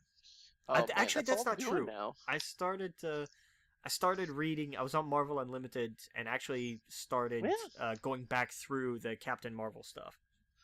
Yeah, go through the Captain Marvel, go through the Thor stuff, man. Jason Aaron's run on Thor is arguably the best Thor run of all time to me. It's interesting, which is something It's so that can't always be said about Thor comics. Oh yeah, because they start off with the who is she? Why is he unworthy? Yeah. And then it becomes something so much better. And then also you get the one-off with it's Thor the Unworthy and like his journey and like he gets a dog and a new axe and like he's humbled. Like and it makes his character so much better. Yeah. And then you see spoiler, you see Jane, everyone knows who it is now, of course, but and you see her journey and like and her helping people and it just man, it's so fucking good. Yeah, so I can't recommend that enough. I never was a Thor fan. I always thought the comics were like I never liked the way they talked and everything else in the comics. I didn't really care about that part of the Marvel universe, but Jason Aaron does such a good job making it interesting. Well, the best thing they ever did for Thor was get rid of Donald Blake. Yeah, oh yeah. And I know that's been forever and a day ago, but like when you read about the character's history and you're like, "Oh, Thor was originally this alter ego kind of thing." It's like, "Oh boy, yeah, this was an old school character, wasn't it?" Yes. Oh yeah. Oh yeah. And then now it's just in such a weird place because now it's like they jumped however many years into the future and you have old man Thor or whatever. Yeah. It's man, I'm telling you, go read Jason Aaron's run. You don't have to start all the way at the beginning because I think it's like 2000. It's a long time ago. It's like 2012. It was a while because I had him sign one of them. Yes. I would just start with the Thor one, which is Jane. Even if you don't want to do that stuff, go to like the Mighty Thor #1, 2015 maybe. That's probably the one I would start at. Okay. Because that's where you know it's her, and then that's like a good jumping on point. And then read like the Unworthy Thor, which is really good. That's like 2016. And then I don't know, it's really good. It's just so good. All that stuff is super fucking good. And then I think like 2018 is when is really when they jumped. That's when it went from Jane back to Thor, but it's like a time jump, like thousands of years in the future, and that's when you get into the Phoenix and all that other kind of stuff, and it's so good. Captain Marvel, that's one that I need to go back and read because I haven't read. That's one character I don't know that much about. Man, you got me excited. I want to read some Captain Marvel now. Yeah, that's what I was, because I went and looked and I was like, please tell me like because I thought about like going looking like through the library or something, because there's usually a lot of comics you can find like from a library, even digitally. Yeah. I was like, oh, I wonder if I could find it there, and I wasn't seeing it. And I was like, oh hell, what am I doing? And then it was like, oh, I have Marvel Unlimited. The hell am I doing? Yeah. And of course it's on there because it's from like what, like 3 or 4 years ago. Yeah, it's So, all on there. Everything up to like 6 months ago is there. Yeah. So I'm like, God, I got a ton I can go back through. That's awesome. Yeah, absolutely, man. That's like I said, all the crap that I was going through the last month or two, the stuff with the TV and the stuff with the car and everything else. It's like, well, what am I going to do for entertainment? That's where I went to, and I've gotten caught up with so much Marvel stuff, so much DC stuff, and it makes sense. When everyone was upset about a year or so ago, they're like, well, we don't really like the direction Marvel's going, and DC's kind of, what are they doing after Rebirth? Because Rebirth was so good. Yeah. But now it seems like both companies are doing some of their best work. Nice. Yeah. It's really good. Did you ever read the Visions? No, but you talked about it a That's on lot. there. Is Yeah, it yeah, yeah. good? Yeah. Yeah, the one That's where like he makes his family and stuff. Yes, yeah, Yeah. that's Tom King's The Visions. Read that. I mean, that is by far one of the best books Marvel has put out in the last 10 years. And that's exactly why DC was like, nope, you're coming over here. We're snatching you up for Batman because that was just something so different. Mr. Miracle is now completely finished. That's what I want to read from front to cover, 12 issues. I think the volume comes out probably in January. Okay. Um, but I might go get it on Amazon or something. Uh, yeah, I don't know when it comes out. Volume 1. Let's see here, Mr. Miracle. Volume 1. Yeah, that comes out. Let's see here. Sorry. Yeah, because I know Um, you've talked about that one a lot. Who is it oh, is that? February. Dang it. Okay. That's Tom King. That's more Tom King. Okay, cool. Yes, that's Tom King. So yeah, once he did the Visions, DC snatched him up and was like, we're putting you on Batman. But they wanted, I guess he had an idea for Mr. Miracle, but they were like, hey, what you did with the Visions, we want you to do with another character that's kind of like just so out there. And that's what he did with Mr. Miracle. Nice. And it's such a, I mean, there's really just really about, I don't know, it's crazy. I read like a few issues of it, and it's just really about him and his wife and like the shit they're going through and the love that they have for each other. And it's like, it's just so different from superhero comics. But yeah, anyway, where were we? Sorry, getting so sidetracked here. I get excited with comics. The Sony movies, Men in Black. The new title, they introduced the title of the film, right? It's Men in Black International. Yeah. And I think I saw clips or like some pictures from the set. Yeah, they've shown a couple stills. I'm excited. Yeah, Um, it's different, yeah, It's a different cast and so I mean, that's something. I'll yeah. take that, and especially given what the cast is and everything, like hell yeah. Oh yeah. And I mean, now that I've seen the funny side of Chris Hemsworth, I'm totally on board. Oh yeah. Yeah, because that's gonna be great. Oh yeah, I'm seeing some clips, some pictures here from it Yeah. with their weird alien guns. Do you think Will Smith shows up as a cameo? Oh, Tommy Lee Jones? I think maybe. They have to, right? I wouldn't be surprised. Like that could Yeah. go either way, but Mhm. I don't know. Yeah. Yeah, I think it would be like a little fun clip at the end after the credits or something. But yeah. Um, we got Pinocchio. Tom Hanks in talks to play Geppetto in the live-action adaptation. Yeah, sure, why not? I could see You that. need an old kindly looking dude, get Tom Hanks. Yeah. I never really liked Pinocchio. It wasn't one of my favorites. It was so sad. Yeah, I well, just remember it being sad. Bambi's mom dies. Like, I mean, all Disney movies are sad. I know. I guess I don't know. Anyway, let's see here. What do we got? We got some Resident Evil news. Yeah, Johannes Roberts. I'm gonna go that way instead of with a hard J. Who did 47 meters down, which I haven't seen, but our little poster shelf had like 8 billion 47 meters down posters. Oh wow! I've never seen so much promotional material for one movie in my life. Really? Oh my god, it was insane. It was great because like we thought we cleared all of them out, and then we would still find one every once in a while. It was like these things would just never leave. Yeah. But like I said, never seen the movie, no clue. It's like about somebody in a shark cage, I think. Right. But Right. is gonna write and direct the Resident Evil reboot, which, okay, fine, whatever. What They're gonna studio's doing Resident Evil? do what? What studio? I don't know. Is it still Screen Gems? Oh. I mean, they're gonna be in the same kind of vein. Like they're gonna still be actiony. Mm-hmm. So I'm not, I'm not excited at all. Yeah. Because they're just gonna be, they're going to be more of the same, and I don't want that. I really don't. Yeah, I'll find it here in a minute, but it's just that was the way they were talking about it. It's like they're still going to be actiony, and I'm just like, Okay. I mean, look, to be fair, they've made like $1 billion as a franchise. So really? I mean, so that's hard to argue, I guess. But yeah, Screen Gems took over from the third movie on. That's arguably why they were worse. Because then they had a budget. So make a Dino Crisis movie. Man, I'll tell you what, I'd show up for that. You know. Well, I mean, I guess we're gonna get a Dino Crisis movie with the next Jurassic Park. Yeah, pretty much. So it looks like.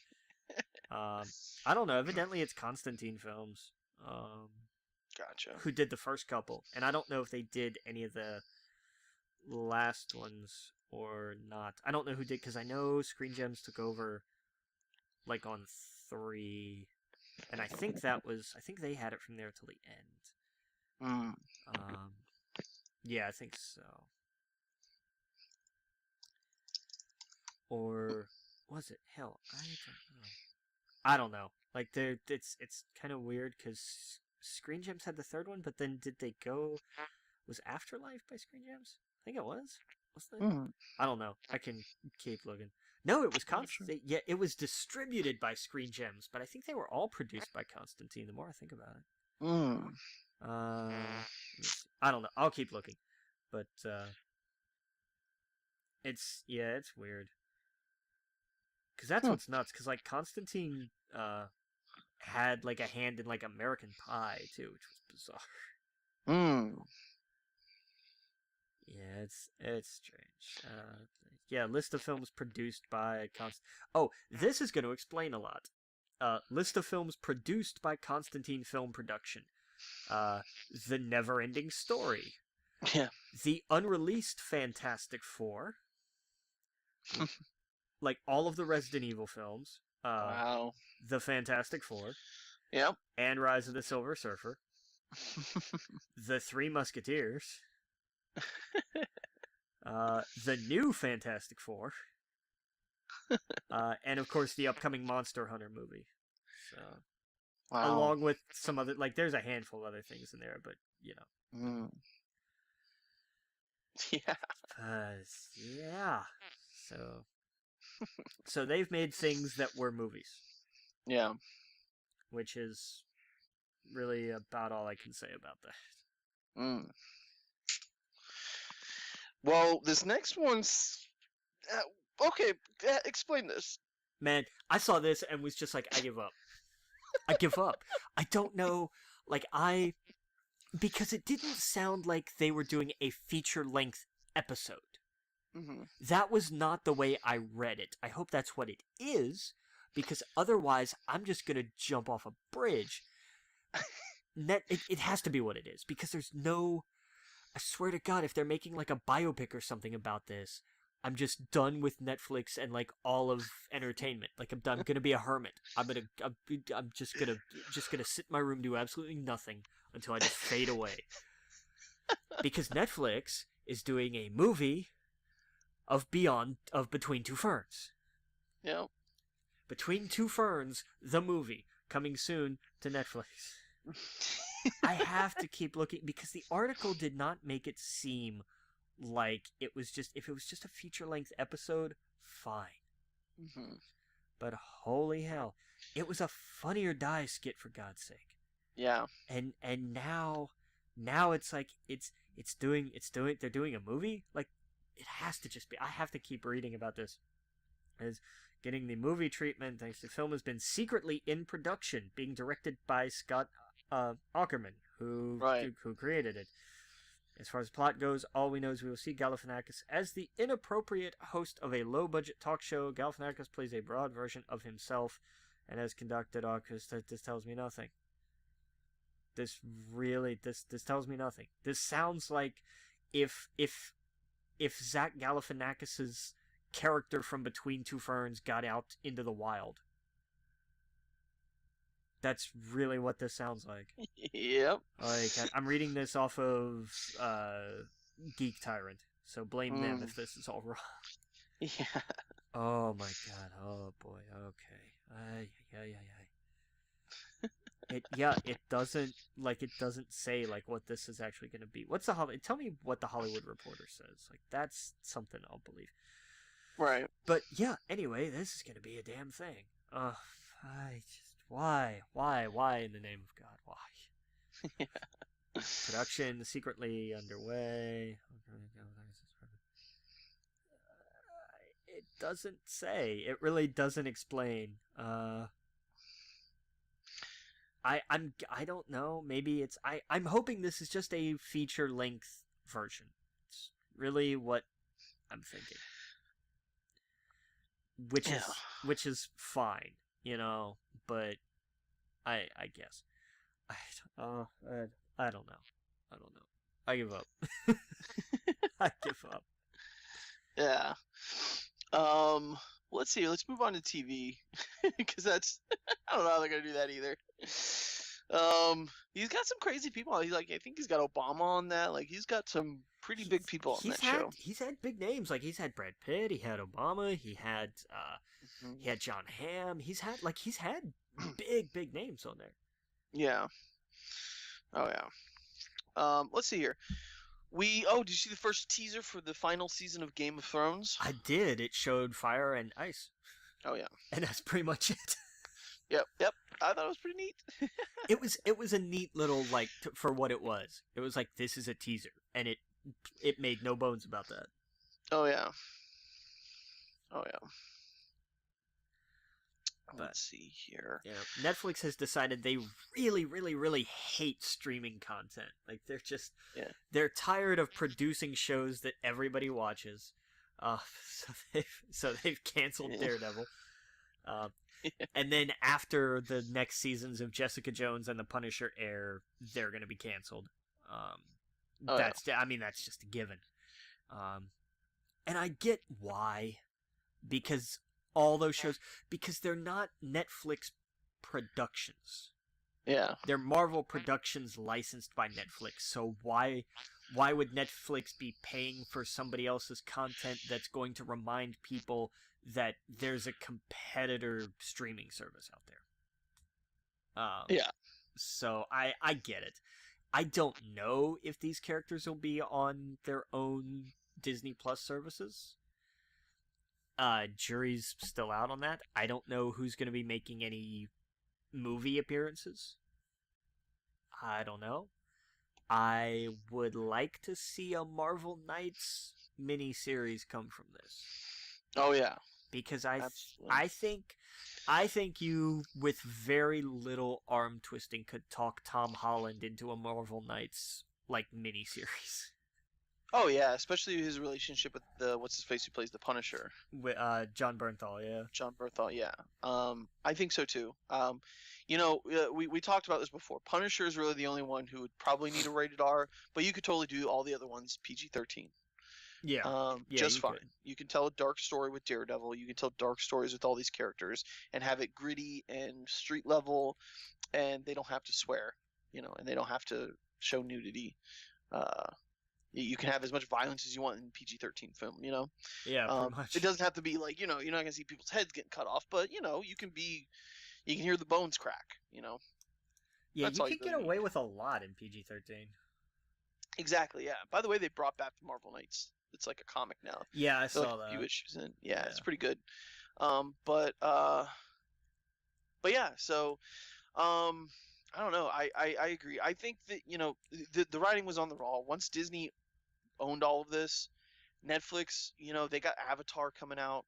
Like, they're working on big things that has nothing to do with Marvel stuff, and I think that's what they're doing. They're putting their bets into things that they can have a little bit more control over, that their competitor doesn't own a part of, if that makes sense. Spending $100 million to have Friends for one more year.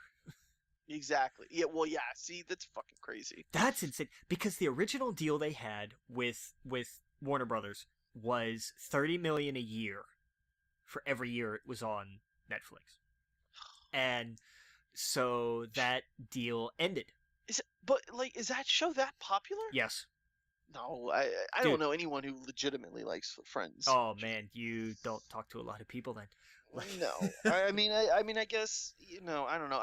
The only people in my life that I've known as like friends is a few girls that I used to talk to, but that's it. Like I don't know anyone.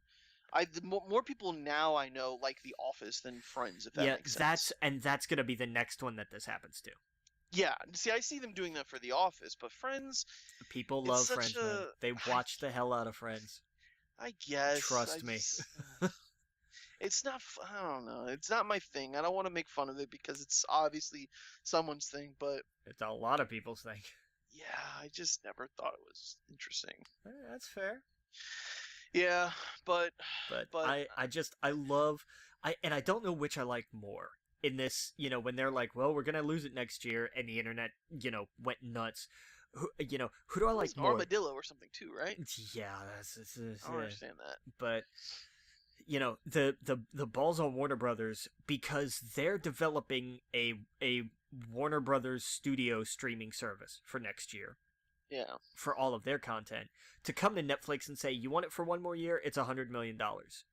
Or the sheer unflinchingness of Netflix to just go, okay, let me write you a check. Like, like I don't know which I admire more. yeah. 'Cause that's just craziness. No, it's insane. But yeah, but the next one, that whenever the Office runs out, like that's gonna be a big test for Netflix, and that's gonna see, are they somebody who curates content, or are they just a studio moving forward?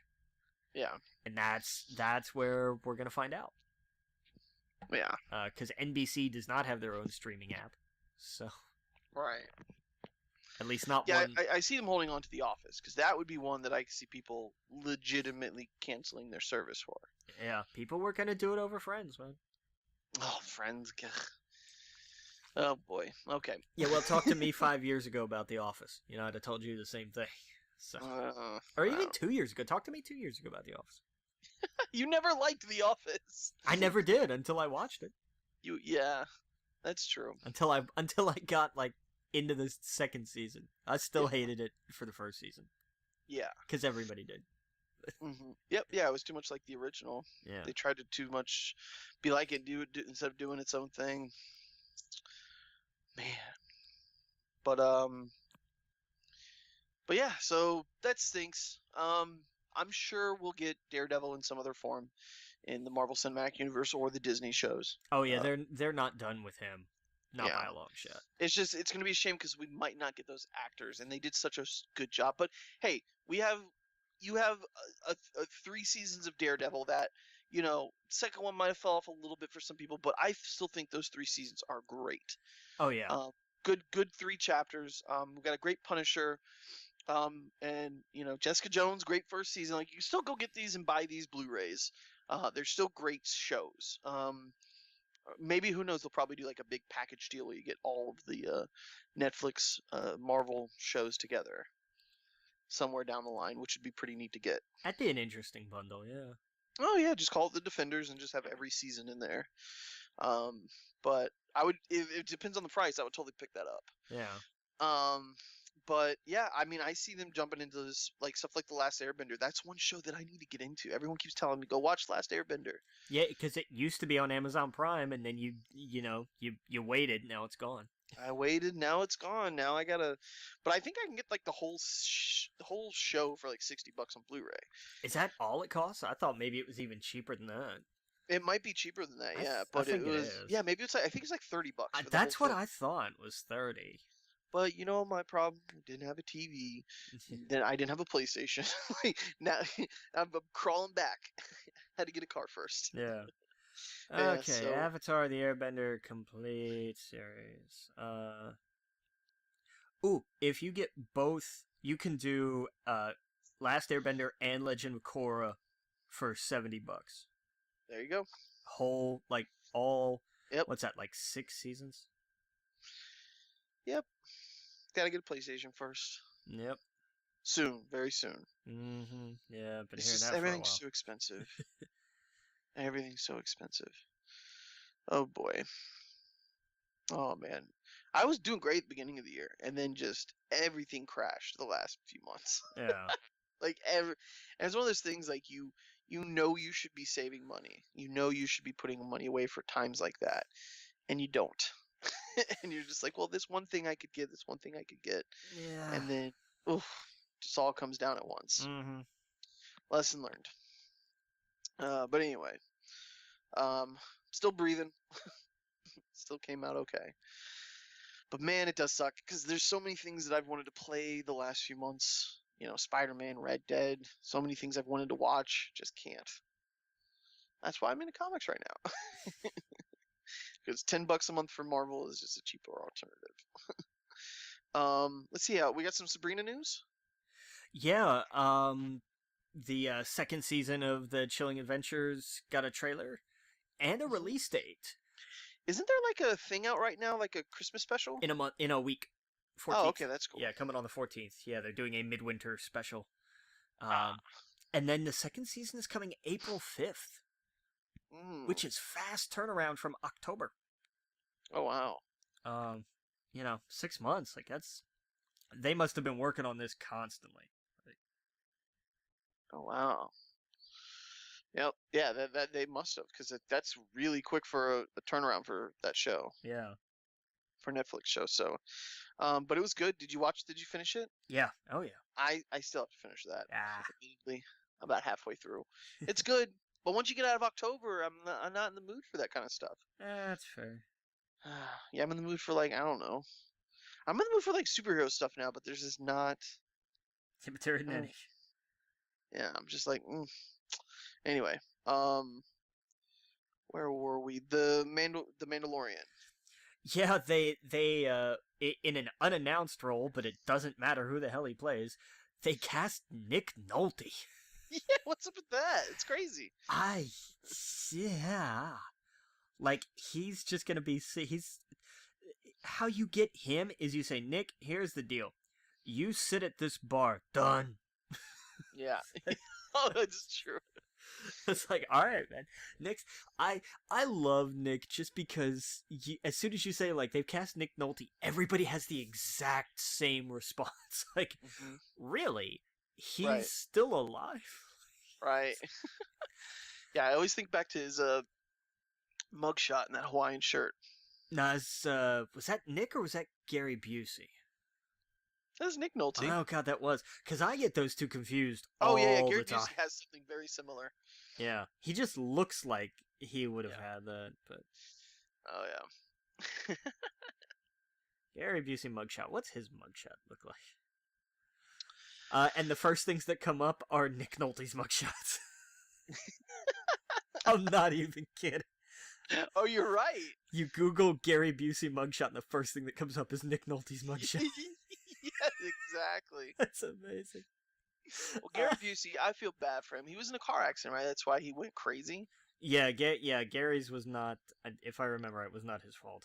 Yeah, poor guy. But yeah, they have the same hair. That's why. Oh, damn, that's so funny. Yeah, and that's just a night out in Miami. Yeah, right. No kidding.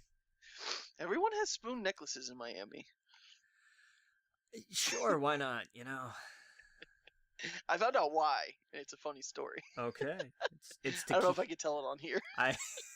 Maybe not. What's the saying? A spoonful of sugar. What is that phrase? Yeah. That's. I was like, why does everyone have spoon necklaces? And I was like, oh, okay, gotcha. That's why, because it's too far to bend down to the table. Yes, exactly. It's like, okay, this place is great. Everyone looked like they were dressed up as what do you call it? Oh man, what's that genre where steampunk? Okay, sure. They all look like they were dressed up in steampunk, and they have the spoon necklaces and everything else, but they were just hipsters. Goddamn hipsters and everything. And everything was so expensive. Oh my god! Well, I think to get hipster into one bar. place. Yeah, I think it was like $35 to get in. Jesus. Yeah, the bottles of water were $10. Well, I mean, you pay that at a sporting event. So. Yeah, that's what it was. Yeah, it is insane. Anyway, where were we? Sorry, Nick Nolte. Yeah. we're coming up to the here's the stuff that Netflix is doing section. Yes, exactly. Yeah, because they're like, we can't really do Marvel anymore. These came out of nowhere, and I'm gonna jump one because it's good news, but it's kind of lesser news in a way. Netflix is kind of in a spot that Universal Studios was a few years ago. Explain. Well, Universal Studios had to get they couldn't do Marvel stuff anymore, so they're like, how do we get people to our parks? Harry Potter and all these other franchises they had to start bringing in. Yeah. That's kind of what they're doing right now. Yeah, fair enough.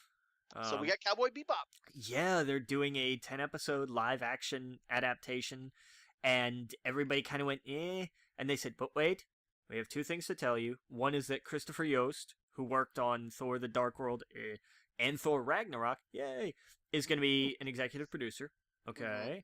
And Shinichiro Watanabe, who directed the anime, is going to be an active consultant. He's going to be very much a part of this. And everybody kind of went, well, okay.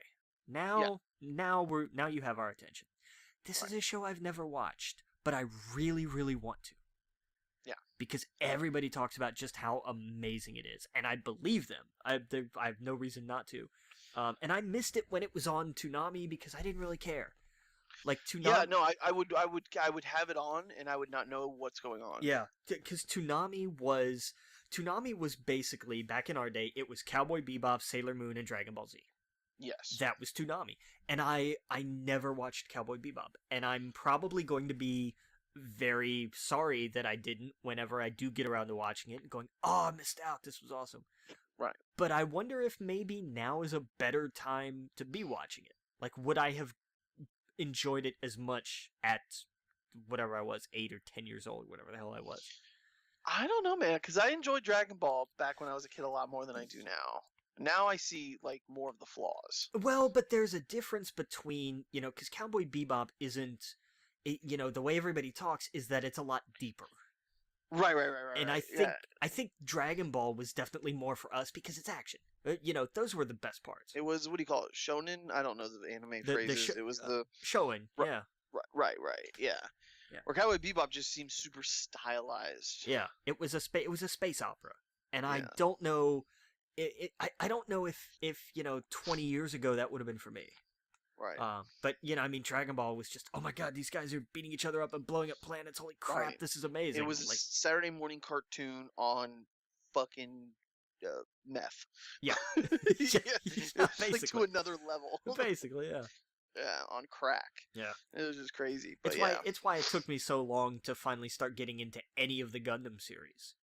Like that. I never got into Gundam. Because it was the same thing for me. It was like, oh, it's opera, it's dramatic, and there happened to be mechs. Instead of, if you tried to make that cartoon American style, oh my god, it's giant mechs, and hey, look, here's some drama.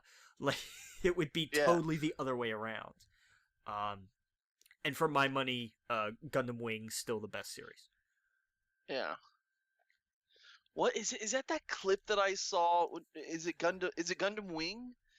Where, what was it? I can't remember. It's like a guy sitting out on top of a balcony, and this girl's trying to talk to him, and she like hands him a letter, and he says like the rudest shit possible to her. I'll send it to you. We'll talk about that. I'd have to look at it. I don't think it was Wing. It had to have been. I don't know, man. He like rips it up in front of her, and he's like, he's just so rude to her. I mean, it could have been. I don't remember the minutia all that well, but I mean, there have been, like, I don't know how many different Gundam series. Right. And all different kinds. Like G Gundam was weird. And then there have been so many. Apparently, Iron Blooded Orphans was really good. Gotcha. That's one I haven't seen. I've tried to catch most of them, but sometimes they just get too involved in their own, like, they want to be like the high drama, like soap opera-y. That's what I was looking for. And I'm just not, when it decides to go way off the deep end, I'm just like, okay, moving on. Right. Well, yeah, I mean, like, for example, when we saw Ready Player One and we saw the Gundam in that, I was like, that's fucking cool. Well, and that's the thing, like, everybody knows the original Gundam. Everybody knows it. Like, it's that thing of, like, if you're into geek culture at all, you can at least look at that and go, oh, that's that one thing. Right, that's basically all I can do. There was a guy I used to work with who used to do the models, and I thought that looks so cool. I wish I was into Gundam because that would be fun to Oh, do. But there's so many of them. yeah, God, but yeah. that's a collection that could ruin you financially. No kid, Oh no, yeah, no there's no way I question. could do that. Um, Also, my favorite Dynasty Warriors game was the third Dynasty Warriors Gundam game. Really good. Hmm. Yeah, for PS3. Oh wow, I don't know anything Yeah. about that. I liked all the offshoot Dynasty Warriors games, like Hyrule Warriors. I loved it. Yeah. I can't play a Dynasty Warriors game and sit still. They bore me. It's the same exact mechanic. Like, nothing has changed. Absolutely nothing is different from a mechanics standpoint. Right. But I don't know what it is. I like the It's like different Mario skins. Kart. Yeah. It's like, okay, this was good for 20 minutes. I'm ready to move on. Yeah. But like the offshoot stuff, like Gundam or Hyrule Warriors, I was like, yeah, I'll sit and play this for hours. I would love a Star Wars one. That would be cool. Mm-hmm. That would be really cool because you could do either side and just have, you're cutting through, 400, 500, 600 stormtroopers or, rebels or droids or battle droids. Put that during the prequels. I'll play that. Hell yeah. Hell yeah. Or like a Marvel one would be kind of cool. Yeah, you could do that. I don't know which one with swords though. I don't know. Maybe like a DC one. I don't know. Superhero one would be neat. Yeah. But yeah. Damn. And also spring of next year, Netflix is going to be the first streaming platform to have Neon Genesis Evangelion. And see, I never heard of this before. Oh, you don't know Evangelion. Excellent. I know some. I've tried to watch it in the past, and this is kind of more. It's a little more. It's mech, but it's more grounded. And it's another one of these that's an anime staple. It's one that you see everywhere. Yeah. And like what I saw was like, this is good, and then it was one of those things I just fell out of. But I want to go back and watch it again. And with it coming to Netflix, and the movies that they did coming to Netflix, like this, like awesome. Netflix is kind of trying to build a more dedicated anime following. And I hope, because this is the kind of stuff that I wish we could, when we're done recording, I would want to go watch one of these right now. Yeah. But unfortunately, nothing like this is on Netflix that I care about. Yeah, that's fair. Like I just found out that Neverending Stories on Netflix. I might go watch that after this. There you go. But I'm tired of seeing the same old. Oh, it's got an Adam Sandler stand-up. Oh, it's got thumbs down. Right. Whatever this movie is, like, I don't know. I'll tell you what. I want different things. Have you? I'll give you a couple. If you're looking for really funny, Trevor Noah's new stand-up special is great. Son of Patricia. Yeah, I want to see that. I saw that. It's hysterical, and it's only like an hour. Well, okay. Let me phrase it. I don't want to watch stand-up right now. Yeah, no, I know. But I'm saying, like, I keep seeing that's all I see on Netflix now. Because it's the same. Like, everybody's talking about this, and I'm like, like a month ago. Like, can I have something new, please? But you haven't watched this, and it's gotten to the point where I'm just thumbs downing things because I'm tired of seeing them. And you know what happens? They keep showing up anyway. Yeah, it bothers me. I'm like, no, give me something different. I don't have time to search all of Netflix. Yeah. Because hey, this looks interesting, and it's buried, 27 pages worth of scrolling down. I don't have time for that. Oh yeah, and my Hulu and Amazon are destroyed because my friend, her kids watch it, so it's just nothing but kid stuff. Yeesh. So it's like, suggestion for you, Mommy Shark the cartoon show or whatever. I'm like, oh my god, this is nothing but. I started watching a show called American Gothic, which was pretty good. What's it on? It's on Amazon. Okay, what's it about? It's got what's his face from Breaking Bad, Jesse. I can't think of his name. That's gonna bother me. Jesse Pinkman. Yeah, I know exactly who you mean. Yeah, I don't know if because I'm going through the first season right now, but I don't think there was ever a second season. No, maybe not. I think it might be. I don't know. I don't know if I don't know if there can continue on or anything like that, but it was essentially. Oh yeah, I guess not. I guess it was just on CBS. It was one season, and it's one of those like this family's just screwed up, and people keep dying, and you're trying to figure out who did it. Then you find out it's someone in the family, so it's like this mystery of who in this family is this serial killer. They think it's the dad, but then they think maybe it's not. So I don't know. I don't say anything else really. If anyone wants to go watch it, it's only one season. It's on Amazon. It's 13 episodes. Okay. But my friend, she watched it and she was like, "You got to see this. You're gonna think it's one way, then it's gonna go another." And the whole time I'm telling her, I'm like, "It's this person. It's got to be this person." So I'm curious. She's rewatching it now, but I'm watching it with her. Nice. But it's been pretty good. I also saw a movie called Gringo. That was a movie that actually came out in theaters, and nobody came to watch it. Right. Yeah. Nobody. Right. It's on Amazon. It was pretty fun. It is, because it's an Amazon Studios production. Yeah. Yeah, it was pretty good. I liked it. Great actors. The plot was just like it kept me interested. Nice. It was good. Have you seen it? I haven't, but because like I didn't know anything about it because I've never talked to anybody who's seen it. Yeah, it's just like a dark comedy. It's kind of like this guy. Everything goes wrong for him. Everything. Okay. And all the bad people in his life, they just seem to keep winning. They keep getting things and moving forward, and like everything is falling apart for him. And he keeps getting taken advantage of, and then it's a movie, so you'll see what happens at the end. But it's this crazy journey that he goes through. I don't know. But essentially, what it is he works for his friend, and it's like a major company. What do you call it? The pharmaceutical company. Right. He hears there might be a merger with another company, but his boss is just such a jerk. He's like, that would never happen. But you're like, yeah, it actually will. And it's just some crazy adventure when they have to go down to Mexico, because essentially the person running the company decided to, when I guess at the beginning of the company, they decided to start selling to these people in Mexico at the very beginning. So it's like tied in with the cartel, and essentially they have to cut ties with the cartel. But the cartels, that's not what happens. You don't put in your 2 weeks with the cartel. Right.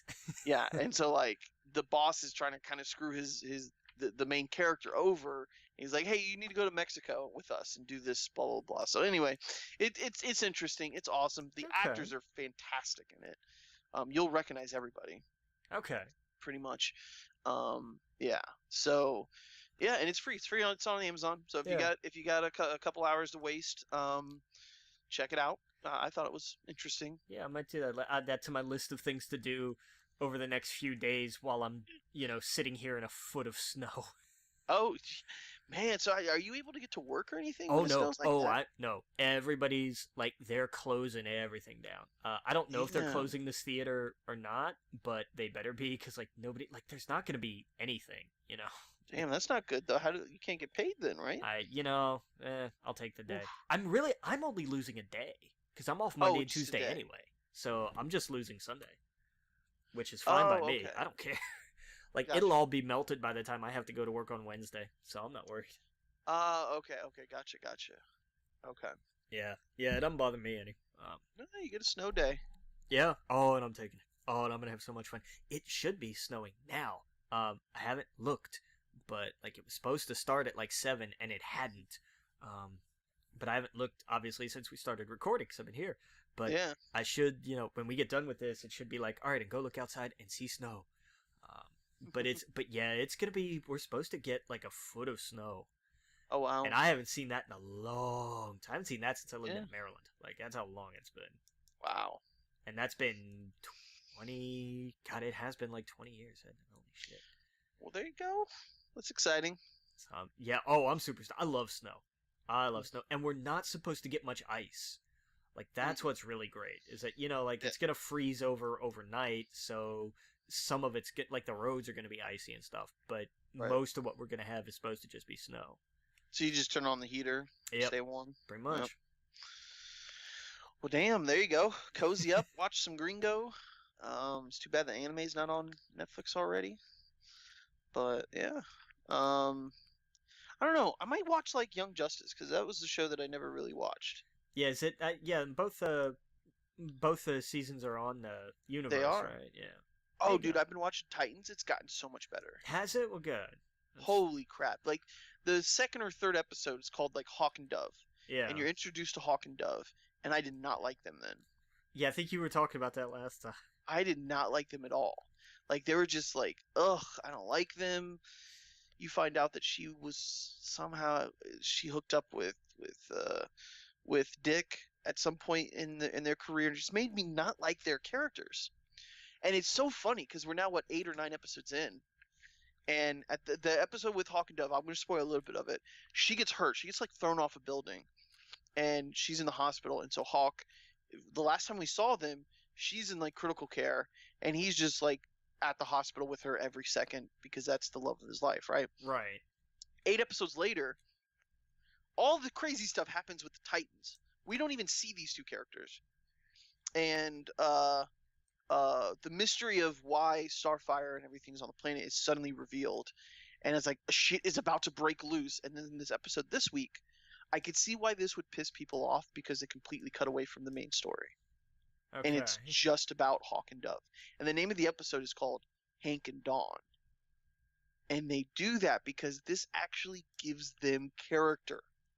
Nice. This whole episode is about Hank and Dawn and how they met, and them as not these superhero people, but as just people, and Hank's brother, and like it goes fucking dark.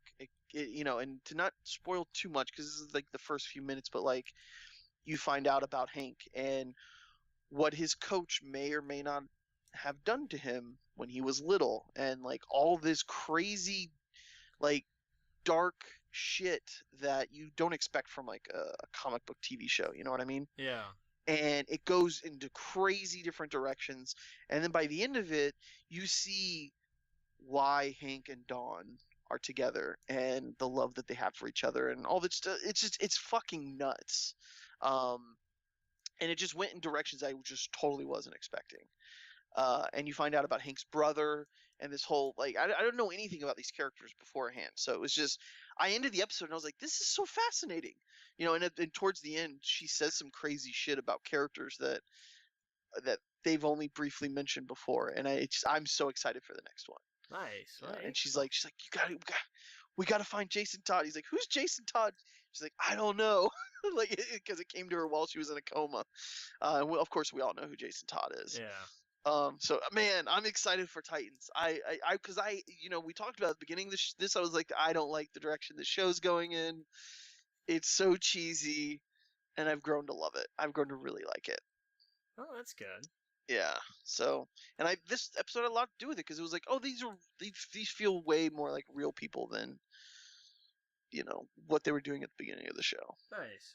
I just kind of wish they did that with some of the main characters. Like I want to see Dick Grayson more, and they sort of did that with Dick Grayson in the previous episode because they introduced Donna Troy, and they introduced Dick Grayson as a teenager, and him having to deal with being the protege of Batman, and of course she's the protege of Wonder Woman, so they have an interesting dynamic. So I don't know, man. It has a lot of potential. Nice. Well, Yeah. Good. Oh yeah. So anyway, where were we? Blade Runner. Yeah, to keep the anime train rolling, Adult Yeah. Swim and Crunchyroll are working on a Blade Runner anime. It's gonna be called Black Lotus, apparently. I still got to see that movie. You haven't seen 2049 yet, or the original? The new one. Okay. Actually both. No, I've seen the original. I just forgot it. That's fair. Watch it. I know I've seen it. I just don't remember anything about it. Watching it when you're older, you get a lot more out of it, I think. Okay. Are they both on Netflix? I don't know. I don't know if either of them are anymore. I know the original was for a long time. But Gotcha. I don't know anymore. 2049 is a gorgeous film that it's okay. I wasn't crazy about it, but it's not bad. I just wasn't blown away. No Blade Runner on Netflix, but Blade 1 and 2 is on Netflix. Of course, yeah. And Altered Carbon, which is a show I need to get back to watching because everyone tells me how great it is. Yeah, that's all I hear too. Man, what is Beyblade? Oh, that's what my friend's kids were into. Oh my god, let her rip. Like, Yeah, no, I'm seeing if they always talk about Beyblades, and now I'm seeing this as on here. God, I forgot that was a show ever. Oh shit, Netflix got Rumble in the Bronx. See, this is the problem with Netflix. They have so many shows that you never see on here until you start just Google. You just start or Googling. Just start putting in letters in the search. Exactly. That's And you're that's like, what I'm talking about. Like, oh wait, I put an F. Oh, okay. I don't know.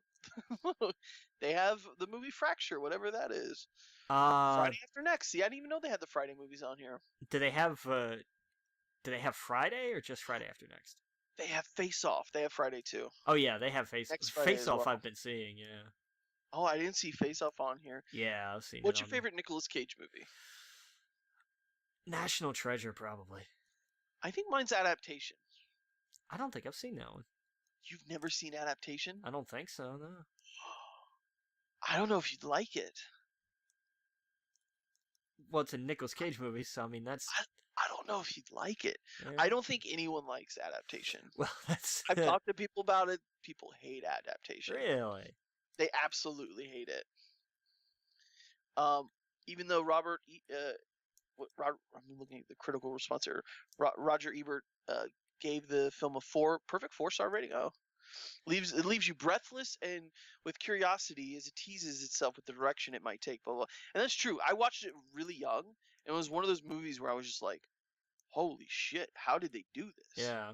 Like, this is not what a movie.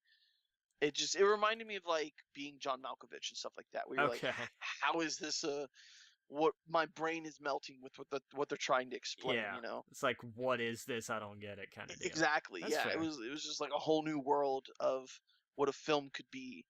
But then I think a lot of people hated it because they were like, "What?" Yeah, it's like, what the hell is this? Okay, that's Right. fair enough. When was it? When was it made? 2002. Ooh, old Nick Cage. Okay. Yeah.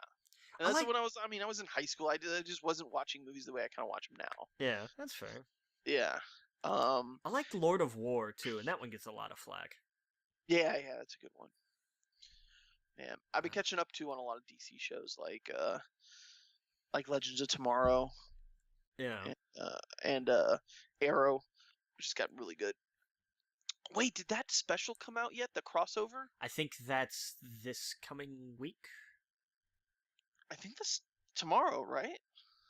Well, tomorrow's Saturday. It's on a Saturday, right? Elseworlds? Is it? I think they're doing it on a Saturday. Okay. I don't know, man. Let's see here.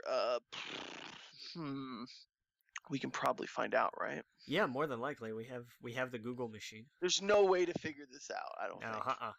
I don't think there's possible here. No, December 11th. So I was definitely wrong. So yeah, it's that's on Tuesday. Tuesday. Yeah. Yeah.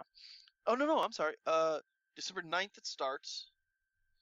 9th, 10th, and 11th. Okay, so Sunday. Sunday, yes. That's really bizarre.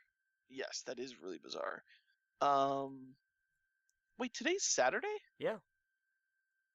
Oh yeah, duh. Sorry. Sorry. So Sunday, which is weird. The Flash usually doesn't air on Sundays, but I guess they're doing it Sunday, the 9th, 10th, and 11th. So Sunday, Monday, Tuesday. Yeah, okay. Flash, Arrow, and Supergirl. They're not including Legends of Tomorrow. I guess Legends of Tomorrow isn't on right now. That's why. Yeah. Okay. But yeah, so that's gonna be interesting. I'm wondering what happens after that. Like, what characters is Batgirl still gonna be in it? Batwoman? I have no idea. I hope she sticks around. Sorry, let's get back to what we're talking about. Console Wars. Yeah, we read this like years ago. Yep. And it was a fascinating book. Mm-hmm. And so Legendary is gonna make a TV series about it. Yep. And that'll be kind of neat. I can see that's kind of being like a Halt and Catch Fire kind of thing. Exactly. That's exactly what I want. Yeah. Well, that looks like that's what you're gonna get. Perfect. Yeah. Yeah. Watching Halt and Catch Fire, I'm like, this. You could totally do this with Sega, Nintendo, and all that other stuff. It was a shame they couldn't use real companies in Halt and Catch Fire because they were basically being AOL with what they were doing, the stuff they were creating with the online services and stuff. Okay. because I would love to see the beginning of AOL, or even with like Apple and Microsoft and all that other stuff. So yeah, Nintendo and Sega, their battle, the console wars in the '90s was so huge. Uh, and we only saw it as like being on the playground arguing with your friends, because most people, if your parents could afford a console, you only got one. And most people, you got a game at Christmas time and a game for your birthday, and you had to move hell and high water to even think about getting a game in between those periods. Yeah. Well, at least that's what it was like for me and my friends. Um, or you went to Blockbuster and you got to play a game for a few days. So that's what we saw as kids. So it's going to be interesting, and we know we of course read the book, but to see the other side, the behind the scenes of how these companies were working behind the scenes, and how Sega was like, hey, we need to attack, we need to be more badass, we need to be faster, we need to be cool, to beat Mario. Right, And just the two schools of yeah. everything here, to see, Mm-hmm. on the one hand, of course, Nintendo, kind of the old guard, even back in the day, Yeah. the more traditional, I mean, not to say like, like stuffy Japanese businessman as a bad thing. Right. It's just how they did business. It's how they did business. And then Sega comes along and they're punk rock, you know? And that's, they are the Americans, uncouth, right. and all this. That's just what they were. They just owned it. They were like, okay, fine. Oh yeah, and you needed that. Even though at the end of the day, obviously Nintendo's still around and Sega's just making games. Yeah. But they needed that competition. They needed them to push them forward. And so to push the industry forward, essentially. Yeah. Because just long after that, we would have never had PlayStation if it wasn't for Sega versus Nintendo. Right. Yeah. So and PlayStation kind of did what Nintendo what Sega was trying to do, but just on a different level. Right, and then Xbox came along and did it all over again. Like, I mean, exactly. it's competition, and now we've come back full circle to where Nintendo arguably is not just an afterthought anymore. Oh yeah. I mean, yeah, everybody bought a Wii, but when it came to game time, like it was Sony and Microsoft. Yep. And now with the Switch, it's a 3-horse race. Mm-hmm. Yeah, they don't have Red Dead, but Red Dead wasn't the game of the year, so it didn't matter. Exactly. There's plenty of games on the Nintendo that to me are far better than the ones you get on PlayStation. Or I would prefer to play it on the Switch than I would on PlayStation or Xbox, especially where you can walk around with it and everything else. Yeah, there's no Smash on Xbox. Yeah, exactly. You can't get the Pokemon type of games on those. There's so many things on the Nintendo, and it's kind of like it's revolutionary for these old school 16-bit style games where Nintendo's pumping them out on that system, where PlayStation's still doing it, Xbox is, but Nintendo's really pushing them out there. Those are the kind of games that I fucking love. Yeah. And I want to see more of. I legit want Marvel to do a side-scroller game. I want a Ninja Turtle side-scroller game. I want them in 2019 to be like, hey, yeah, we're going to be doing this game, and it's only going to be $20. It didn't take us that long to make it, and here you go. It's on the Switch. My God, a new X-Men game. The technology is such that that could be a student's final project practically anymore. Give me a Batman game like that. Give me a Justice League game like that. Like where you can pick 6 out of the 6 characters, and there's 26 levels, and the game's $20. A side scroller beat 'em up, stuff like that. Like I'm way more into those kind of games than I am where it's like, here's Red Dead, where you're never going to see the light of day again. Yeah, that stuff is so daunting to me. That's great I guess that'd be cool if I was younger again, but man, I'm way more into the ones where I can pick up and put down and have a little bit of fun with, and not invest like a million years into. That being said, I'm excited for the new Elder Scrolls. I love that. It's like, these games that'll take you 400 hours to complete and will cost you your social life, and your children will hate you. We don't need all of those, except Elder Scrolls. Yes, yeah, exactly. Every once in a while, I love those kind of games again. But man, like Warcraft, for example, Warcraft is a vortex you could get sucked into and never see the light of day. Yeah. But I'm just at a state where I prefer those older games, and it's gonna be. That's what's gonna be so cool about seeing console wars is, you're gonna hear those names brought up, and you're gonna, it's gonna be such a nostalgia trip. to sit there and watch them play, Paperboy on the old Oh NES, and God, Paperboy. hey, we got I think it was on *Halt and Catch Fire* actually, where he went over to his friend's house, and the kids were playing, like, our dad just got us that new Japanese thing, and that's how they called it. They're like, the new Japanese toy.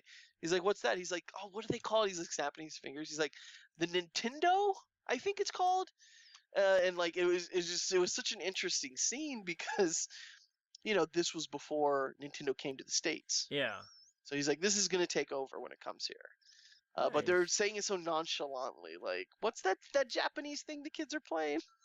And it's like, obviously now it's so fucking huge. So I can't wait to see this show. I think it's got Seth Rogen and Evan Goldberg attached to it. Oh, nice, even better. Yeah, I like their stuff. No, I'm serious. Like, they do Yeah. good work. Like, Oh yeah. you give them something to work on, and they go to town. Oh yeah. So I'm excited for that. I hope we get like a some sort of date soon, because that's when we start getting people casted, and we start getting dates, and it starts actually filming. Yeah. That's when I'll be like, all right, let's do it. We got some more Stephen King news. The Outsider. Yeah. HBO is gonna do a series. It's gonna star Ben Mendelsohn, which, okay, good choice. The Outsider was this year. Like, this is a brand new Stephen King. I've never heard of it. Yeah, that's probably why, because it's new. Nobody's heard of anything new from Stephen King. It's all the classics. Right. Does a dog die in this one, and then he gets taken to a graveyard? Hell, who knows? The Outsider. Huh. Yeah, I know nothing about it. I saw the cover art, and I was like, okay, cool. It's a dude. Like, it's upside down. Yeah. Are they playing baseball? Okay. Probably. Yeah. I'm not really into Stephen King. Well, like I said, I've started reading, and it's just, yeah. It's just, his writing style is weird to me. Yeah. But it's good weird. Like, it's really different. Yeah. Huh. Curious what that's all about. We got some Halo news. Yeah, speaking of things that have been losing stuff, Rupert Wyatt, who was going to be directing, has had to bow out because of scheduling conflicts. So that's kind of a bummer. It's always a bummer when you're like, and this person's attached, and it's in production. It was going to start shooting, well, it still is going to start shooting, it's next year, right? Like, yeah. It's not late, it's June, I think they said, right? Right. So, I mean, that's a bummer for that. Yeah. But it's still going forward. They'll be fine. So. Yeah. Cool. We got some Hulu news? Yeah, they're partnering with Funimation. They just signed a brand new deal to make Hulu like their new hub for what am I looking for? Localized anime. Yeah. So like some subbed and dubbed anime for it. Which is cool. So, neat. Well, because Funimation's partnership with Crunchyroll ended this year, right? I think so, yeah. So I guess they decided to go with Hulu this time. That's interesting. It's interesting. It's been with Crunchyroll forever. At the same time that Netflix they even have their own app. Yeah. Netflix is starting to do their own push into anime, and now Funimation signs a deal with Hulu. Mm-hmm. Isn't that curious? Oh, yeah. You're right. Let's see here. We got this news MTV. This news freaked me out. This is a thing. MTV Studios is working with Ice Cube's production company to revamp yet again Celebrity Deathmatch. Yeah. It didn't work in like 2012. It's not gonna work now. Yeah. This show had its time, and that time is past. Sorry, guys. It was fun 20 years ago, but that was then. This is now. Yeah. I don't know. I don't care. I'm not gonna watch it anyway. But more power to them if they want to go with it. Yeah. Whatever. Yeah. I mean, I'm sure it's for somebody. I haven't turned on MTV in years. God, the last time I watched MTV was... I can't think back that far. I think I still had to actually get up and change the channel. The Jersey Shore is probably the last thing I watched on it with my old roommates. Ugh. They were so into it. They both loved it. I go back further than that. Just like Oh wow, yeah. I don't know, Daria maybe. Daria, there you go. Like that's probably it. Yeah, these girls are super into it. I was like, this looks so stupid. Then I was like, oh my god, this is like a train wreck. I can't look away. Yeah. Like, this is just terrible. Yeah. Man. So, I don't know. Also, Netflix is doing what the Umbrella Academy too, right? Yeah, didn't I think that got a trailer, didn't it? I think it did. Yeah, I don't think it's on here because I think it was just popped like up. not too long ago. Yeah. Man, making moves. Yeah.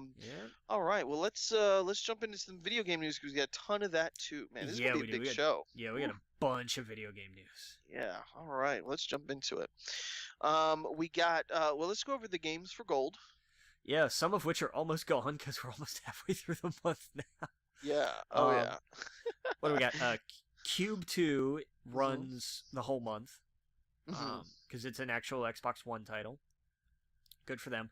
I don't know anything about this game at all. I don't either. So, I'm definitely going to check it out, at least. See what it's about. Dragon Age 2 is available until December 15th. Okay. So that's your one of the compatible ones, I think. Never Alone runs December 16th through January 15th. Okay. And I'm going to stop buying Xbox Classic titles because this is 2 now. Mercenaries Playground of Destruction was one that I got. It was like $10. I was like, yes, I love this game. There you so go. I bought it. The one before that came to I think Game Pass was why did my mind suddenly just go blank? Help me out here, man. Star Wars, BioWare RPG. I can't remember the name. KOTOR. Yes, thank you. I could not remember the name of it. That was another one that I bought because again it was like $10, and I was like, okay, cool. And then 2 months later, it's on Game Pass. So to them, I'm gonna stop buying like Xbox or original Xbox games because they're all gonna wind up coming to something free. Yeah. But a decent lineup this month. Mercenaries is so much fun. I love Mercenaries. The sequel was buggy and glitchy as crap. The sequel made Fallout 76 look like a complete game. Yeah. But... oh yeah. Oh, and is that just a cluster? Good God. Holy hell. Yeah. But anyway, a good month for games for gold. Yeah. A not terrible month for PS Plus. Soma for PS4, Onrush for PS4, which was one of last month's Games for Gold games, if I remember right. Wow, yeah, I think it was. But which is fine because Onrush is what I was hoping the Need for Speed reboot would have been. Because Onrush is Burnout. Onrush is the spiritual successor to Burnout. Yeah. And I'm here for that. Hell yes. Absolutely. For PS3 people, Steriden, which I've never heard of. Steins Gate, which I've never heard of. I saw that they're going to be removing the PlayStation Vitas from the Plus now. Are they? Not surprising, because they're not making Vitas anymore. Right. So it does kind of make sense. Yeah, they're going to stop offering it in 2019. Yeah, it's not surprising. It's a bummer, but it's not surprising. Because a lot of those games are cross-play, like Iconoclasts for this month. Right. And Papers, Please, which was a big critical hit. Like, people really, really enjoyed that. Yep. And we're back into talking about BioWare. Studio teases Dragon Age announcement. And it's 2020 when that's going to come out? Yeah, something like that. Yeah, I think these companies are like, hey, we need to jump on the bandwagon of announcing games to be like, hey, don't get mad at us too much about what we have right now. or don't have right now. Because man, this Oh, Fallout stuff. yeah, Oof, the fallout from Fallout is the Fallout from Fallout is it's really holy. bad. It's so It's bad. super bad. Well, it started with the whole like, hey, you know that stuff you paid a lot of money for? We're not gonna give you that. Like, here, have this cheaper thing anyway. Yeah. God. Oh boy. Eesh. Yeah. Yeah. It's interesting because the thing is I haven't played the game, so right up front, just need to let you know that Yeah, I haven't played the game. and I never will. So. Right. Yeah, it didn't interest me at all. But when if the game was halfway decent, I don't think it'd be that big of a deal. All this other stuff around it sucks, of course.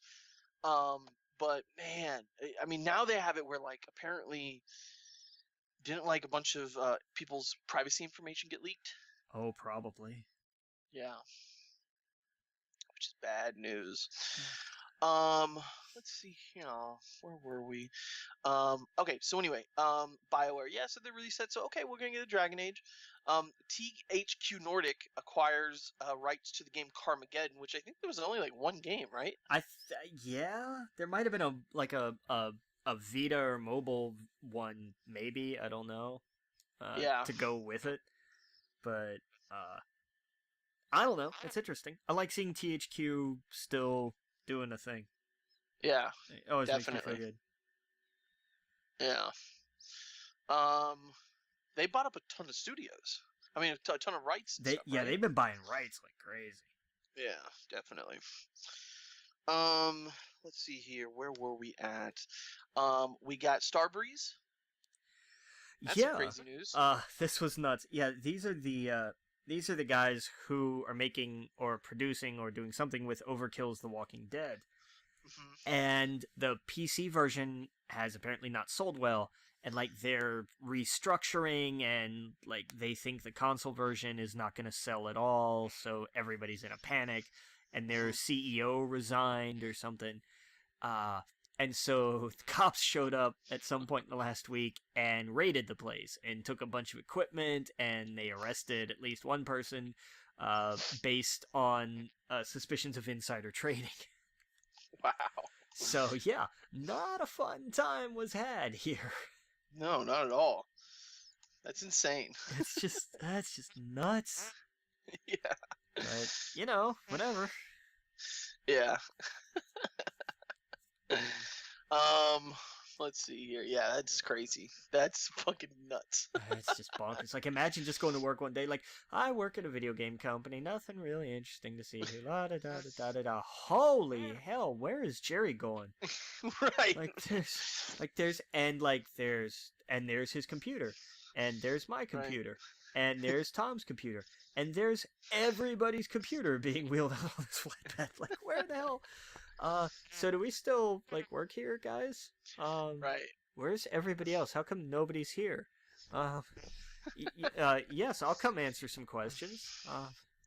Yep. No, you don't have to put the hood over my head. Like, where are we going? Where are you taking me? All I did was work on a video game, I swear. Right. Not a fun time was had there. No, that's absolutely insane. You don't hear about that. A video game company. That's that's like Wolf of Wall Street stuff. Exactly. Like, that would be something that would happen in a video game, but not. Right. Hey. Wow. All right.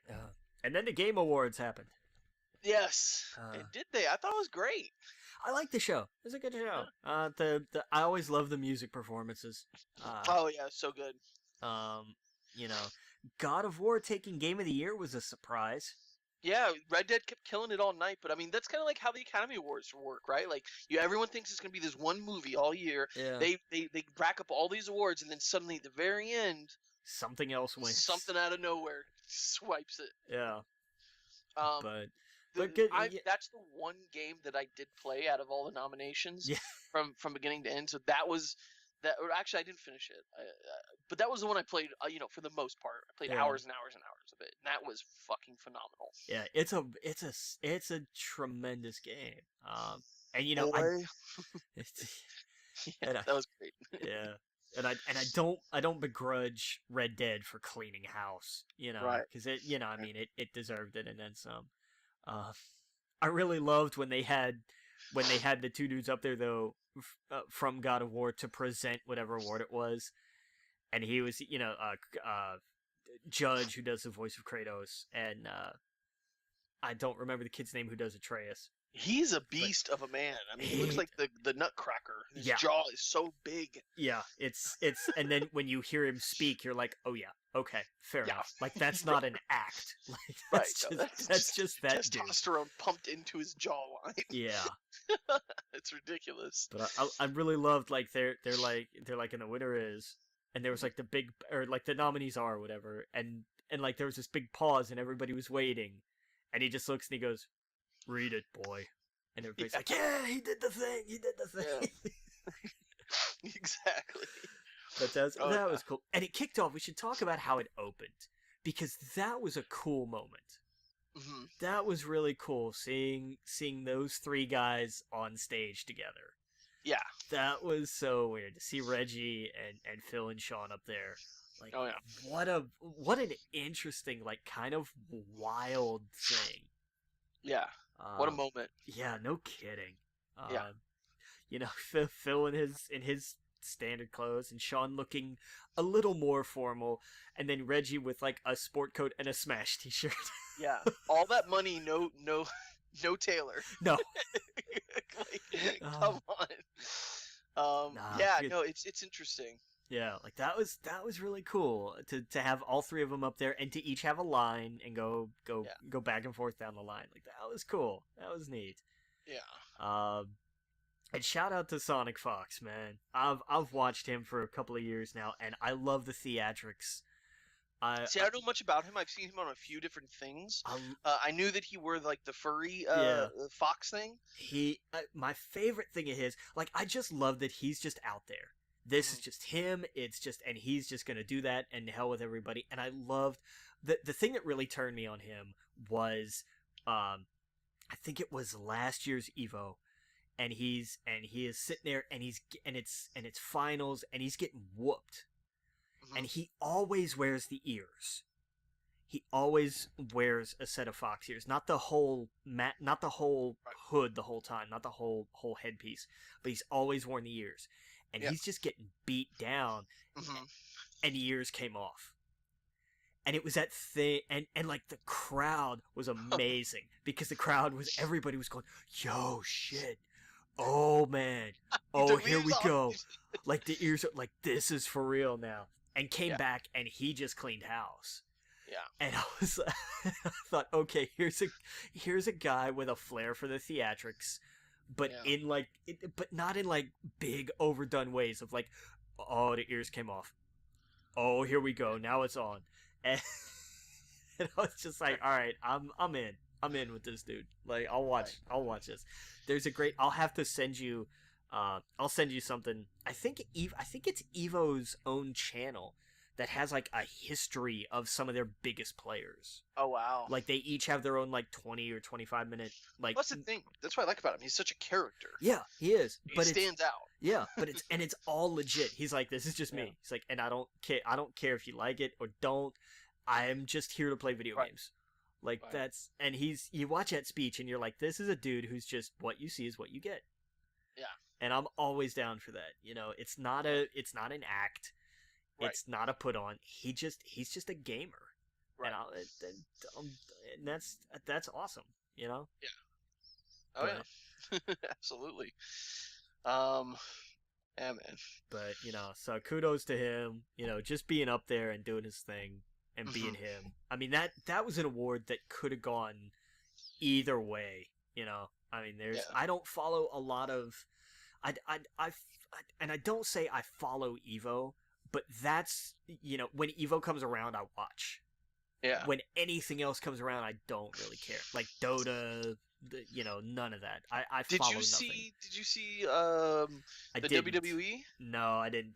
The League of Legends thing they did, I did not. I loved that. I want to watch it because I'm sure that, especially just from the WWE side, those guys were just nuts. I'll bet. Yeah. It was so much fun to watch. I'll bet. Yeah, because Wood's whole channel, like that whole everything on up down down is great. Yeah, it's fantastic content. Oh yeah. And I've never played League.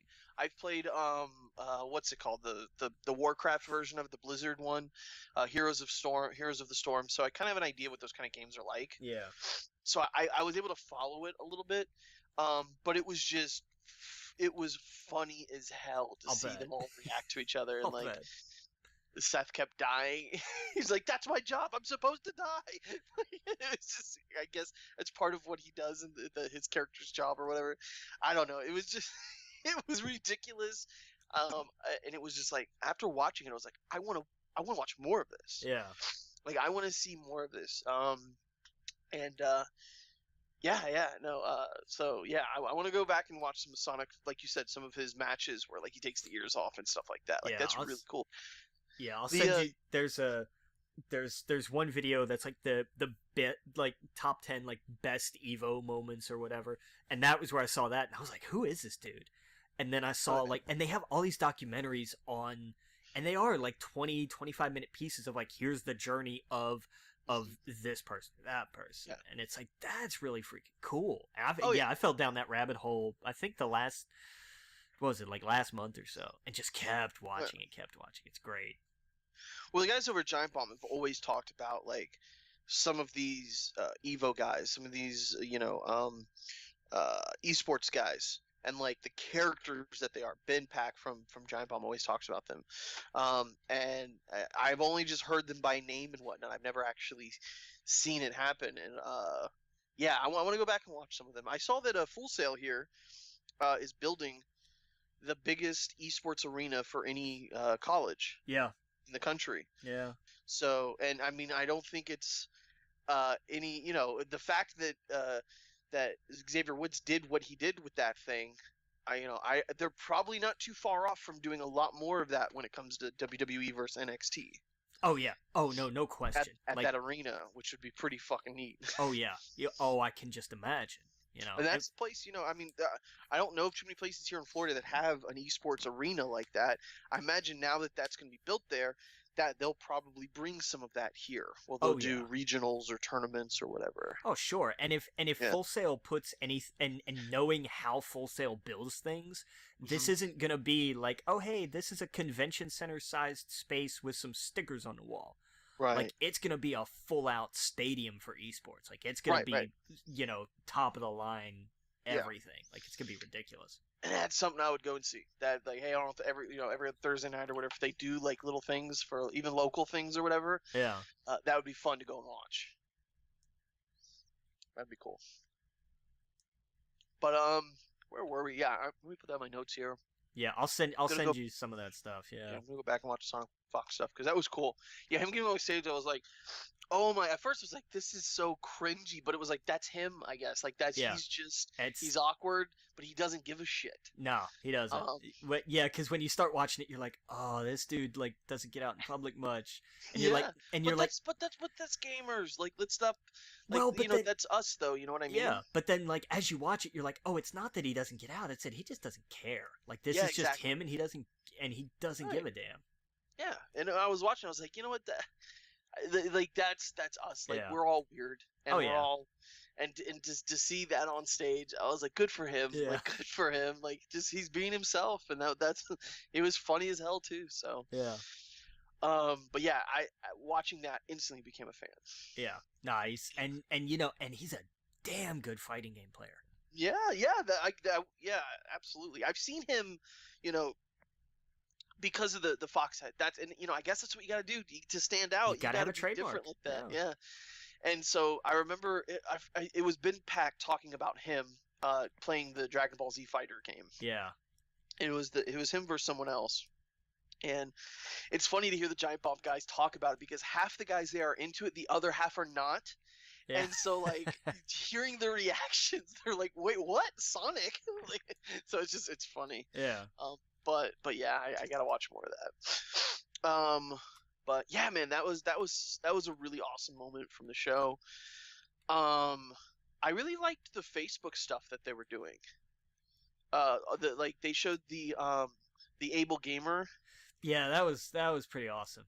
Yeah, and then the guy from Africa, like they showed all these gamers doing things in the industry, pushing things forward, not Yeah. just for video games, but for people and society, and getting people out of places where they didn't think they could get out of, and just it was really cool. It's Facebook, granted, but I really liked those little clips that they were showing. But yeah, where do we start with all this? The Marvel Ultimate Alliance 3, the Black Order. I hate the way it looks. It's It's Marvel vs. Capcom 4. I Yeah. hate that art style. I'm with you on that. Yeah. Yeah, but hey, man, Ultimate Alliance 3. Yeah, the fact that we're getting an Ultimate Alliance 3 and it's it's a Switch exclusive. This is what I was talking about. Yeah. Remember I was saying how like these smaller, and granted it doesn't look like a 16-bit game, but it's going to be a smaller game. Yeah, it's no going to question. be a beat 'em up game.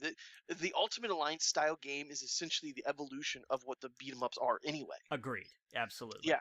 And so this being on the Switch, okay, perfect. Why it's exclusive to the Switch, I have no idea.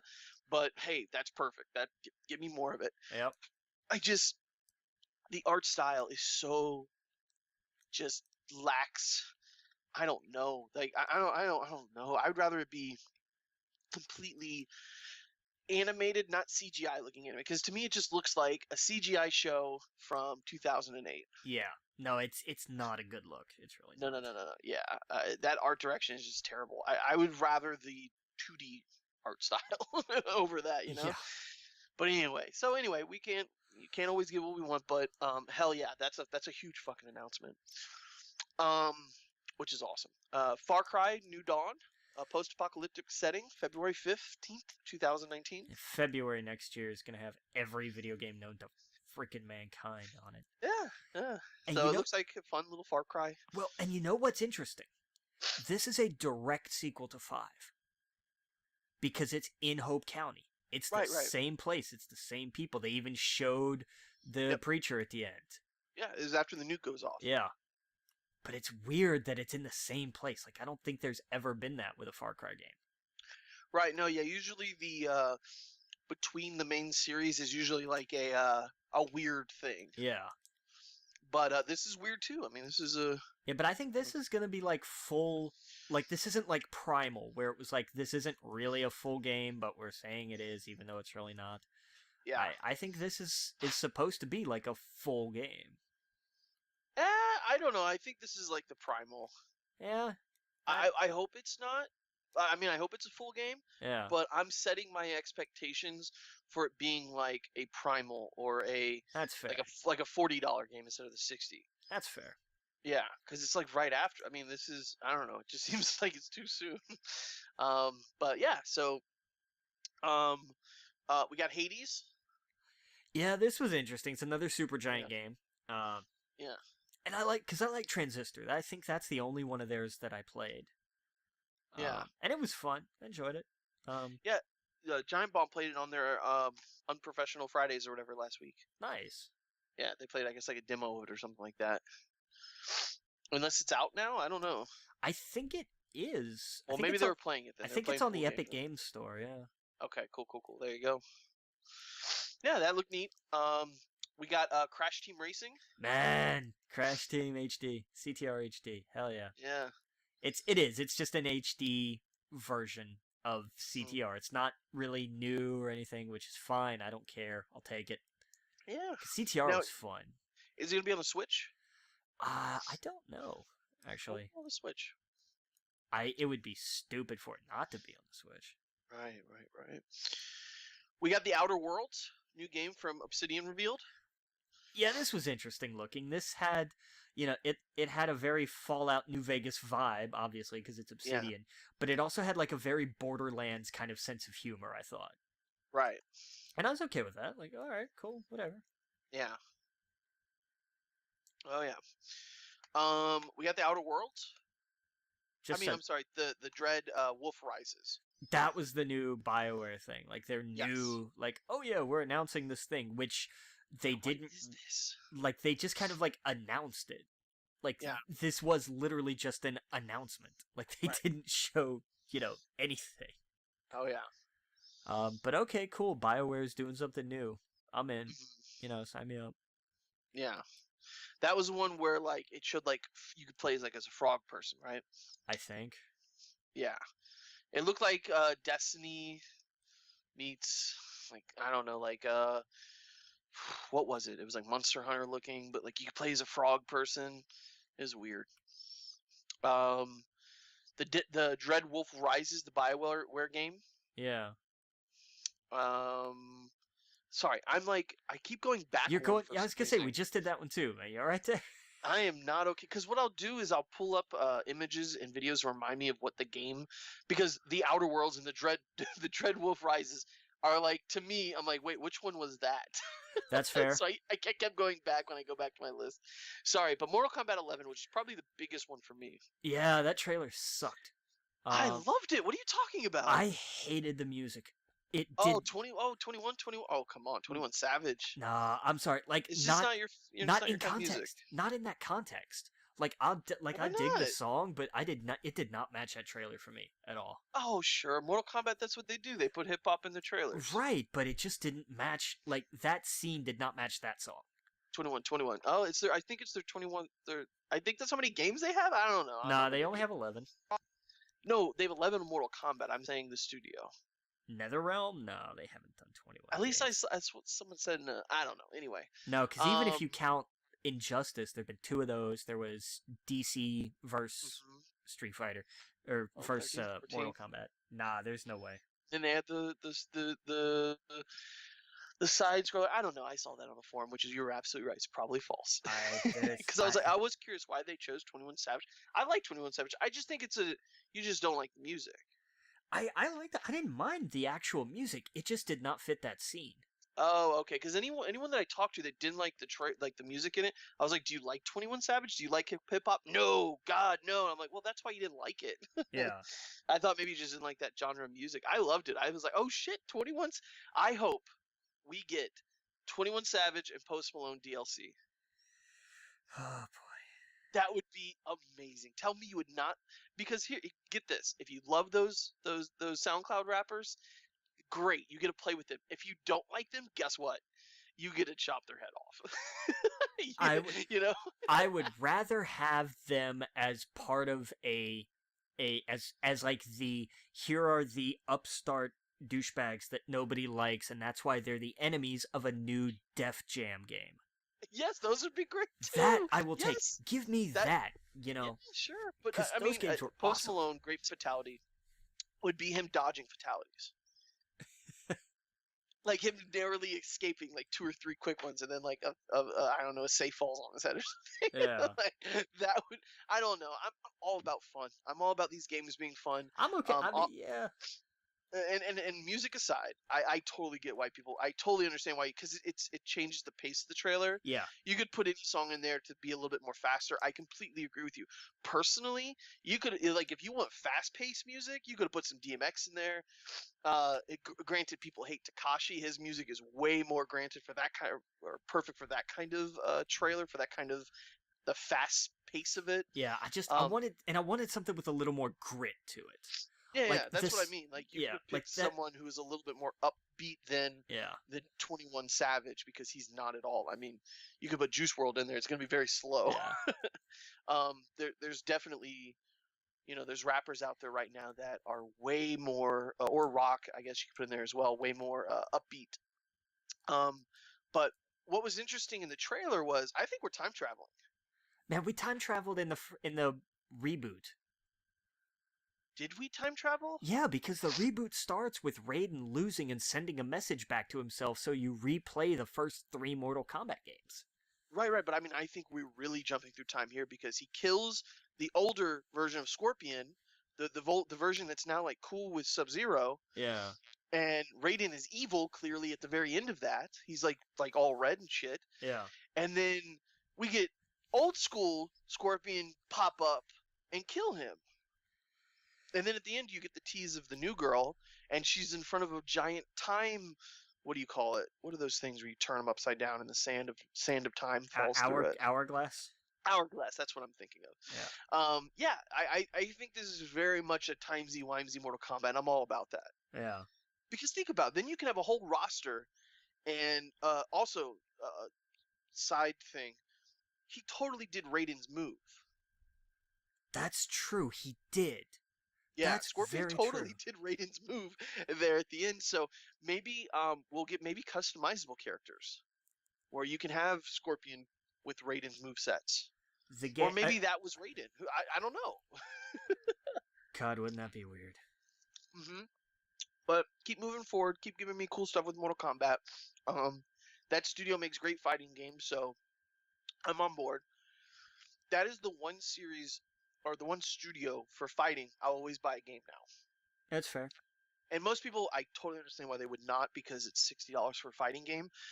But man, I played Injustice 2s until the wheels fell off. I played Mortal Kombat until the wheels fell off. I'm excited to play new Mortal Kombat until the wheels fall off. They kept me engaged, unlocking shit. I wanted more and more and more, especially with Injustice. Yeah. I hope they do that with Mortal Kombat, and that's how I think they're going to do it, because with Injustice, you were unlocking all these different characters and all their classic outfits, the newer outfits, the new 52 outfits. That's what I think they're going to do with Mortal Kombat, and that's why they showed the old school Scorpion and the newer Scorpion, because I think you're going to start being able to unlock all that stuff. What? I don't know. I'm excited. I love Mortal Kombat. Well, and I mean, what they say, there's a community reveal scheduled for, like, January, I think, 17th. And that's the cool thing. It's right around the corner. Yeah. Yeah, it's right around the corner. We're getting this in April, which is great. I'm glad they did the trailer now instead of, at E3. Yeah. Well, because it would have been too late. Or too early way back then, yeah. I was thinking about next year's. Exactly. It would have been way too early. So I'm excited, man. I'm pumped for it. I like the music in it, so I'm excited to hear what the soundtrack is. I'm obviously joking about all the SoundCloud rappers. I just think that would be fun, like as a DLC pack. But yeah, man, I'm pumped. I want to see what the new characters are. I'm excited. Oh man. Anyway, I love Mortal Kombat. Sorry, that was probably my favorite thing they showed throughout the whole show. Yeah. It got me pumped. Super Smash Bros. Ultimate. This was probably my second favorite thing, maybe tied with Mortal Kombat actually. But man, once you started hearing the Persona 5 music, I was like, oh my god, please tell me they're bringing Persona to the Switch. As the what version would it be? Because they have the Golden for 4. I guess the Crimson been saying Crimson for if they release like a special edition for Persona 5. Okay. But it wasn't Persona 5 they're bringing to the Switch. It was Joker. It was all the whole crew talking to him, and he's announced as the first DLC fighter for Super Smash Brothers. Cool. Now this is crazy. Yeah. Because every character that's been in Smash has been on a Nintendo system, except for Joker. Why is he only in Persona 5? He's only in Persona 5. Huh. Interesting. Yeah. Is there a game that's on the Switch that I don't know about with the new Persona? I can look. Is there a dancing game with him? I don't know. There might be. Maybe there's a dancing game. Isn't there a dancing? Do you have Persona 4 Dancing All Night? What's the new one? I don't know. I'm gonna find out. Persona 5 Dancing in the Starlight. Starlight. Is that on the Switch? I don't know. If that's on the Switch. No, that's on PlayStation 4 and PlayStation Vita. So this is big. Every character has been on a Nintendo console, including Solid Snake. Right, because Twin Snakes was on GameCube. So this almost confirms they're going to bring Persona to the Switch.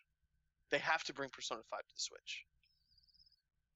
And it would fit too, because the game was able to come out on PlayStation 3. They could totally put it on the Switch.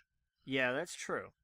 Yeah, it's not like a game that's it's super long and everything, of course, but it's very much a PlayStation 3 game. That's fair. Yeah, I mean, this has to confirm PlayStation Persona 5 for the Switch, I think, because there's not a character that's not been on that Smash Brothers that hasn't been on the system. So that's exciting for me. This is the first one. Everyone got the Piranha Plant or whatever. That technically is like the bonus character. This is the first of the 5 that that they're going to release on it. Persona Q2 New Cinema Labyrinth for 3DS will feature the cast of Persona 3, 4, and 5. Persona Q? Yeah. Let's see. Is that on the Switch right now? No, it's on 3DS. Okay. It's a sequel to Persona Q Shadow of the Labyrinth. And what's it called? Persona Q 2 New Cinema Labyrinth. Okay, so maybe they'll get away with that. I think that's how they get away with it, yeah. That's how they get away with it. Damn it. Sorry, dude.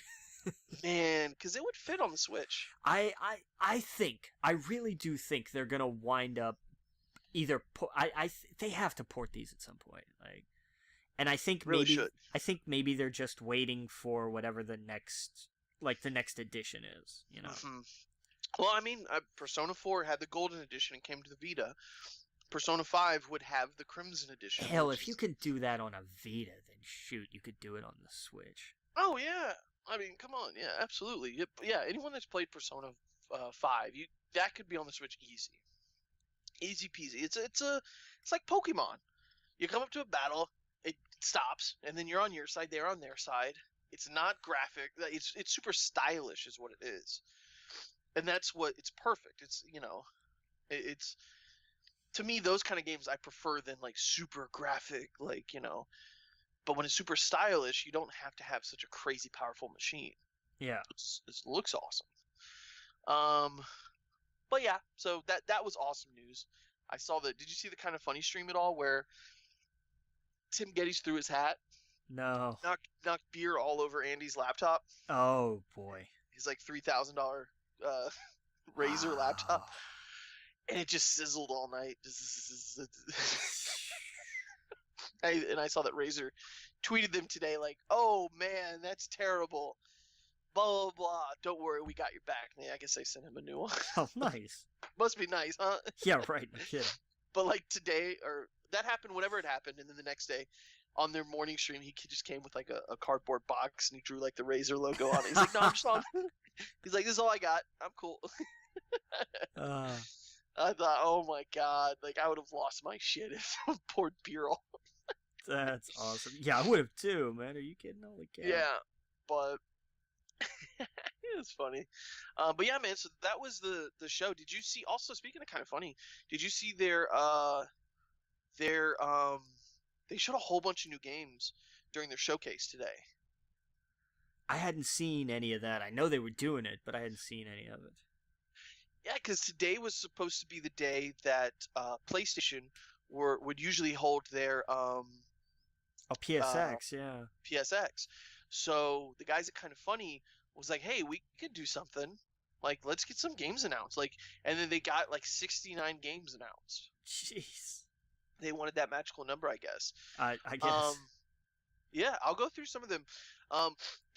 Super Meat Boy Forever is releasing April 2019. Cool. There's a game called Moving Out.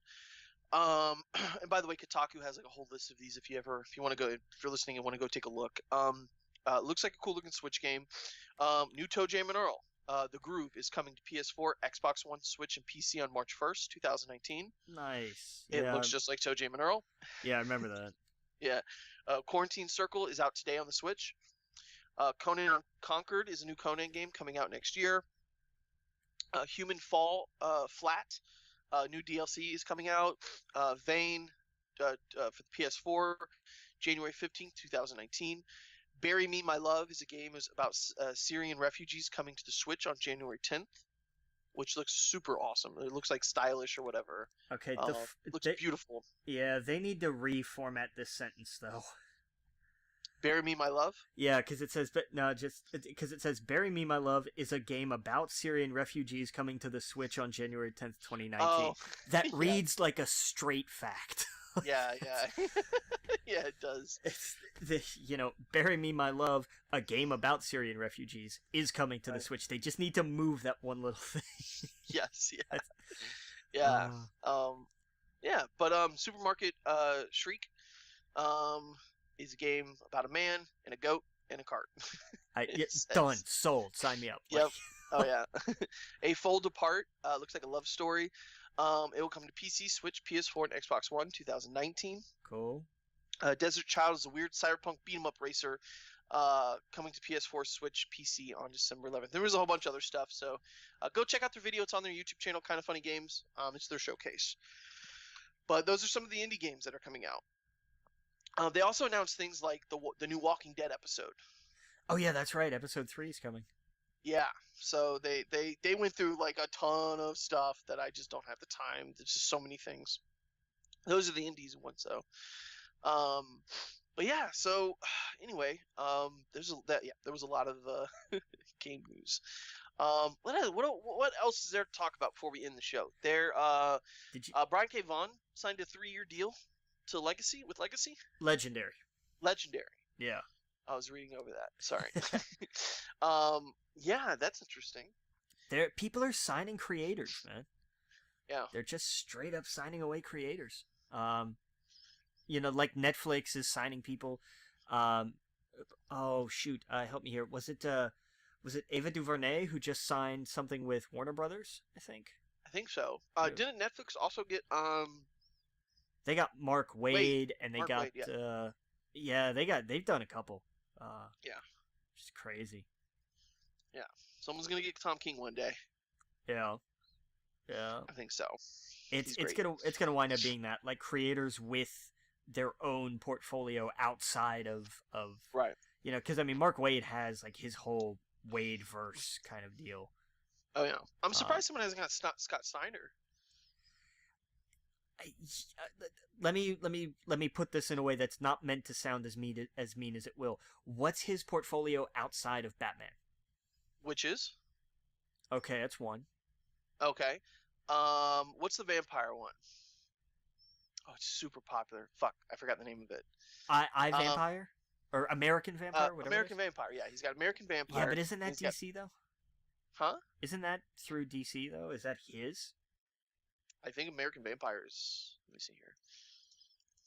See, that's the thing. It's got to be, like, their own stuff. Right. I mean, even Tom King has his own thing. He has the, what was the one about the military shit that was super popular? It's what got him famous. I guess it's through Vertigo. American Vampire. That could be which is creator owned technically. Right, that's what I'm saying. Like, DC. That's an interesting little gray area. Yeah, his Witches thing though is insane. Like, I love his Witches series. Yeah. Have you read it all? Or? I've read like a couple. I think I've read a couple issues. Yeah. And it was like, oh man, damn. Yeah, where it's like, I forgot what they were. They were like they were an offspring of humanity that was shunned, and it was just so different than when you hear the word witches and stuff. It's totally different than what you expect, I guess. Yeah. How Hollywood does it, I guess, is what I'm saying. And it was just so different. And it almost felt like, I can't think of the right word. But it was just so different. It was like, I don't know how to explain it, but it was just so off the beaten path, if that makes sense. Yeah. Than what you would think of something like that would be. And I don't know, it was really good. I highly recommend go reading that. Nice. And it's got Jock that does the art. That's why he's always teamed up with him. Oh, yes. Yeah. And like the way their eyes go to like one side of the face, it's so creepy. Nice.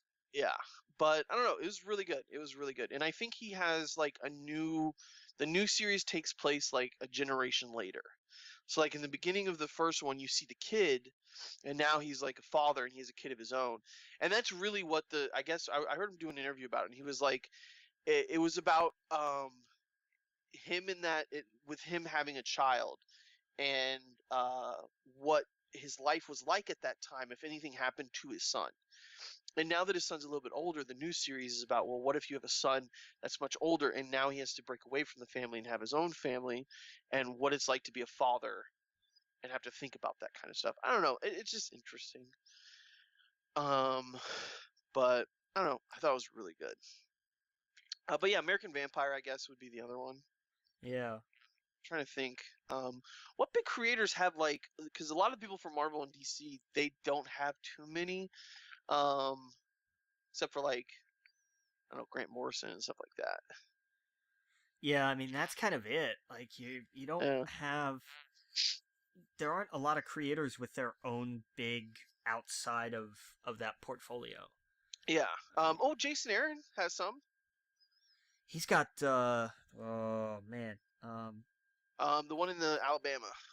Yeah, oh, Yeah. See, it's the same thing happened to me when I got Center. I'm like, wait, I know these, but why is it not coming yeah. to me? It's bastards. Was it Confederate Yeah, bastards or Southern bastards or he has Southern Bastards and Southern Scalped. bastards? Thank you. It's scalped. Scalped would be Yes. amazing, man. Yes. I don't know how that's not a thing somewhere by now. Exactly. Yeah. Oh yeah. Um. The Sheriff of Babylon is Tom King's thing. That's it. Yeah, that was kind of loosely based on his time in Iraq. Yeah. Exactly. Yeah. Yeah. So some of these top creators have other projects with Image and whatnot, but you're right. A lot of them are like, hey, we're signing to these guys because they pay a lot of money. Image. You can make a ton of money, but it's kind of a gamble too, right? Because you might make a lot of money with Marvel and DC, but you don't really own the character. You don't own the characters. Right. With the other ones, you do own the characters, but it's harder to get readers. What's his face? Yeah, Kirkman. Brian K. Vaughan. Oh, So you think they're gonna do why did my mind just go blank? His the one that everyone's reading of his Saga. I think it's Saga. already in Yeah, development somewhere, isn't it? it's got to be right. I think that was optioned a long time ago.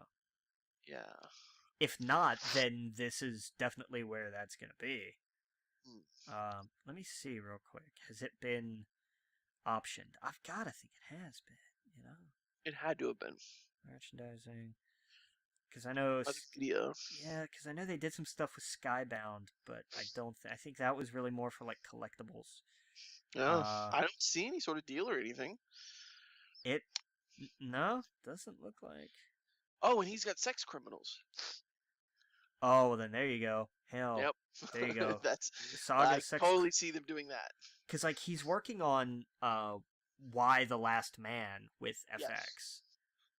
Yeah, Brian K. Vaughan definitely has the biggest out of all of them. Where especially sex criminals, because then you're gonna get a lot of both demographics with that. Yeah. Yeah. No, wait, is that Matt Fraction? No, that's Fraction. Yeah. Yeah. Okay, I'm sorry. I was gonna say, I was like, no, this doesn't sound right. There was a few years ago where Marvel had all these guys. They had Matt Fraction, Rick Remender, and then they just like purged them all, essentially. Well, because Vaughn did Runaways forever. Right. He did Runaways, and then he did Ultimate X-Men there for a while. Yes. Yeah, the only people that, and then of course Brian Michael Bendis is now at DC. The only people they really have now is, I mean, Jonathan Hickman's gone. Is Jason Aaron really is the top guy? Well, they still got Slott. Oh yeah, Dan Slott. I'm sorry. You're right. Dan Slott and Jason Aaron are probably the top people. Yeah. Which is crazy because they had so many writers. They had an all-star roster. Yeah. Like, and they no just question. screwed everything up. And yeah, I mean, DC's now got Brian Michael Bendis. It's crazy. Brian Michael Bendis could have been running Marvel right now. Maybe that's what happened. I want to see. That's what I want to see. I want to see the story of Marvel in the last 10 years. Yeah, because that's where that book left off. Yeah, I want to see. I want to see everything that happened in the offices of Marvel when they came through and said, take all the Fantastic Four stuff down. Yeah. Yeah. What was that panic like? Yeah, exactly. I mean, that's probably why Jonathan Hickman left, right? Because I have no idea. He's been quiet about that. Yeah, I've got to imagine it was part of it because I know that was his baby. That was his baby, and that was, man, that book was so good. And Jonathan Hickman could have been right there with where Jason Aaron and Dan Slott is right now. Yeah. But yeah, after he wrote Secret Wars, it was just gone. That's crazy. And what has he done after that? I do not know offhand. Yeah, he kind of like stopped, right? I haven't seen anything since then. Yeah, I can't think of anything after Secret Wars that he's done. That's crazy. Anyway, sorry. Let's get back to but yeah, man, I don't know. We got some Star Wars news. Yes. So tell me about this because I didn't even see this. Zahn's next Thrawn book is announced. Okay. It's called Treason. Oh wow. And see, I gotta finish the second one. I haven't finished that. Look up the cover. Okay. You gotta look up the cover. Well, this is the. Oh no, that's right. Yeah, I forgot about. I was gonna say, I was like, no, this is the second one. No, it's not. I totally forgot about. Yeah, there's the third one. The second one, he had Vader. Okay, this has Palpatine behind him. Yeah. Because it's all about. His allegiance. You know, is it to the Empire or is it to the Chiss Ascendancy? Right. And it's gonna be so good. Have you seen? Yeah, that cover art's fantastic. Like it is. Just, I can't wait, man. And Zahn's, just God, those books are fantastic. This must take place right before the Rebels episodes. Probably. Yeah. No. After. This is after. No way. Yeah, because they've scrapped his TIE program, which is what he was doing on. Well, after Rebels, they don't know where he's at. Remember, he shoots off into space with Ezra with the whale. Ezra, yeah. It could be like in between because they shut down the TIE Interceptor program at some point. Yeah, this has to be before because after that episode of Rebels, we don't know what happened to Ezra and we don't know what happened to Thrawn. They went in some whatever side of the space. Yeah. I don't think it's. Hopefully it does. That'd be awesome. We'll find out. But I don't think it's after the finale though. I think it's like there had to have been a spot. Yeah. There's got to be a spot somewhere because the TIE Interceptor program on Lothal was shut down. Right. But then there was a gap. I know there had to have been a gap, and I think that may be where this takes place. Yeah. Yeah. It says when it comes to Star Wars canon, we don't know where Grand Admiral Thrawn is during the original and sequel trilogies. Right. So yeah, Rebels saw to that. Yeah. But it says, but there is still plenty of gaps to be filled in, and the creator Timothy Zahn is doing that once again. Right. Yeah. Okay. So yeah, it says it takes place once Thrawn realizes his TIE Defender plan, as seen in Rebels, has been passed over for Director Kenneric's Death Star plan. Right. And he begins to question his place in the Empire. You can read about plot, blah blah blah blah blah. Here's the full cover. So that's awesome, dude. I can't wait. I need to get to the second book. That's what I should do. I can't do anything else right now, so I need to do that. Oh man. Oh, I should have done that yesterday. Yeah, I need to get to that. Oh boy. So much to do, so little time. Yes, indeed. Yeah. Wish I could just stop time. Just for like a good week. Everything stops except me. And I can snap my finger and everything continues. But that's awesome. Do you want to do the PlayStation 2 Classic list now, or do you want to do this later because of time? We can do them real quick. We've put them off for like 2 months. Okay. Yeah. Well, see, mine was difficult because I'm trying to think of like what I remember playing back then. Yeah. Compared to what I think should be on the list, and so I kind of guided it towards what I played. But I want to hear yours first. Okay. I think any PS2 Classic has to have Final Fantasy X on it. Yes. Without question. Okay. Devil May Cry. Okay. You could make an argument for any of the PS2 games in that series. I just went with the first one because I went a little bold here and said San Andreas. I think you have to have a GTA on here. And I think it has to be San Andreas. But I guess that's just me. You still there, dude? Did I lose you? Oh, I'm here. Yeah. Sorry. I was drinking some, so I muted myself. I was gonna say, I was like, that's a lot of quiet. I'm sorry. Metal Gear Solid 3. Mm-hmm. Has to be. Jak and Daxter. Yep. Has to be. Beyond Good and Evil. God of War 2, I think. This was one where I went with kind of the favorite over the original. Okay. Because the same could go with Devil May Cry. Like, you could have the first one, or you could have the third one. Because Devil May Cry 3 was awesome. Mm-hmm. Soul Calibur 2. Because if you've got to have a fighting game, Go big. Right. Burnout 3 Takedown, because you gotta have a racing game, and this was the best one on PlayStation ever. And Persona 4. Yeah. And that's, for a top 10, I think that's not too bad. Yeah. My bottom 10, Tony Hawk's Pro Skater 3, for sure. Time Splitters. I think you have to have the Warriors on here because it's such a cult favorite. And it was way better than it had any right at all to be. Beautiful Joe, which I think is a criminally underrated franchise. Those games were amazing. Psychonauts, for sure. Resident Evil 4, without any question, I think. Gran Turismo 4, if you want a more sim kind of racing game. Silent Hill 2, which I keep forgetting was not a PS Classic game. It was a PS2 game. Right. Okami, for sure. Because if you've got to have the one, like, not a lot of people played this, but it's beautiful and it was great, and most people stayed away from it because it was Japanese. And also because you see that everywhere. Like, you can't get away from Okami. Right.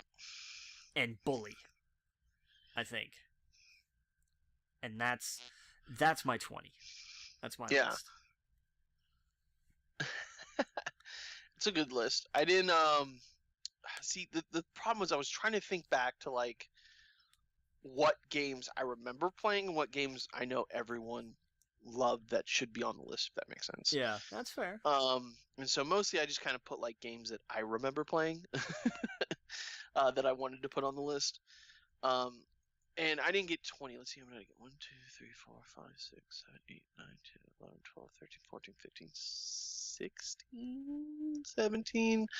Yeah, I got 17. So, because I was going through like what I remember playing. But yeah, so anyway, I don't. Did you put yours in order? Sort of. Like, I had like top 10 and then like bottom 10, basically. Okay, so yeah, that's kind of how I did mine, because the first 10 are the ones that I immediately remembered. And I was like, all right, these have to be on the list. Let's see here. So, the first one, so the ones off the top of the list, Shadows of Colossus. Fair. That has to be there. Gran Turismo 4, Metal Gear Solid 3. I thought that was way better than the second one. Yeah. Let's see here, what else? Grand Theft Auto Vice City was my favorite of the 3. Okay. Yeah. I'm sure San Andreas is on my list. It's just down towards the bottom. Kingdom Hearts. Now, granted, these are some of the games that I did not play on the PlayStation 2, but I played retroactively later. But you get what I'm saying. Yeah. Okami. God of War 2. Way of the Samurai, which is I can't speak right now. It's underrated. It's so underrated. Do you remember we talked about this? Yeah, we talked about this, I think, the last episode. Way of the Samurai has to be on the list. Star Wars Battlefront 2 has to be on the list. Persona 4 has to be on the list. Final Fantasy X. Resident Evil 4. A lot of these you have. Beautiful Joe. Prince of Persia, Sands of Time. That's fair. Yeah. Yeah. Bully and Twisted Metal Black. Yeah, it's a good list. Those are the games I'd put on it. Yeah. But it's just the ones I remember. I'm sure we had so much time to do it, but I don't know. I was going through off the top of my head, like, what games do I remember? Yeah. Yeah. But yeah, man, I would totally buy a $100 thing if it had those games on it. Yeah, that'd be worth it. Yeah. The problem is I imagine the rights to a lot of these games are just all over the place. Yeah, God, I can't even imagine. Oh, and I'm sorry, Marvel vs. Capcom 2. Yeah, good luck with that one. Yeah, they would never be able to get it. No, but arguably the best in the series. Yes, absolutely. Oh yeah, by far and away the best one.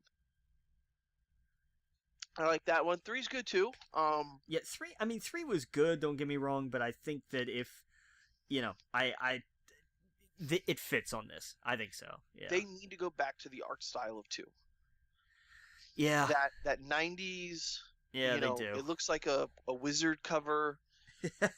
Man, I went down a rabbit hole the other day of Wizard. I want a ton of Wizard magazines. I want, I was seeing this video of this guy who collected all of them. Nice. Every Wizard magazine. God. And he was showing them, and I'm like, oh my God, the memories. I remember this. I remember when they announced, what was the Batman Hush, and like it was basically before YouTube was a thing, and you had all these comic book people on YouTube. Yeah. That you could watch. Like I watch Cape Joel. I watch Comic Pop. I watch Comic Historian. I watch Comics Explained. All these comic channels. And because every week they're talking about comics, they're talking about what's coming out, they're talking about what they read, they're discussing things like they have this thing called Elseworlds on Comic Pop where he talks to other comic book people that are on YouTube, and they just discuss things like what's your favorite 90s crossover event and stuff like that. And like that's what Wizard Magazine was before all that. Yeah. It was a way for you to geek out about comics when you didn't have access to the internet, essentially, like this. And I don't know, just seeing those magazine covers, I was like, this is great. Like this, what a fun thing to have. And it's a shame, man. I wish. Do you still get the Game Informer from GameStop? Yeah, but I get it digitally. See, I don't get that anymore. I want that. I haven't like read through it in forever. I miss having like a geeky magazine when you go to the bathroom or something. Like I don't have that anymore. Yeah. And having a Wizard or a Game Informer, and I used to back in the day get the PC Gamer. Like those were fun to read. It's a shame. Like Nintendo Power, none of that's around anymore. Yeah. Yeah. But I don't know. Now everything's on the internet. Now everyone just pulls up Instagram and watch 10-second clips while they're going to the bathroom. But that's the best play for comics, by the way. Which one? I said that's the best place to read comics, by the way. You were just silent.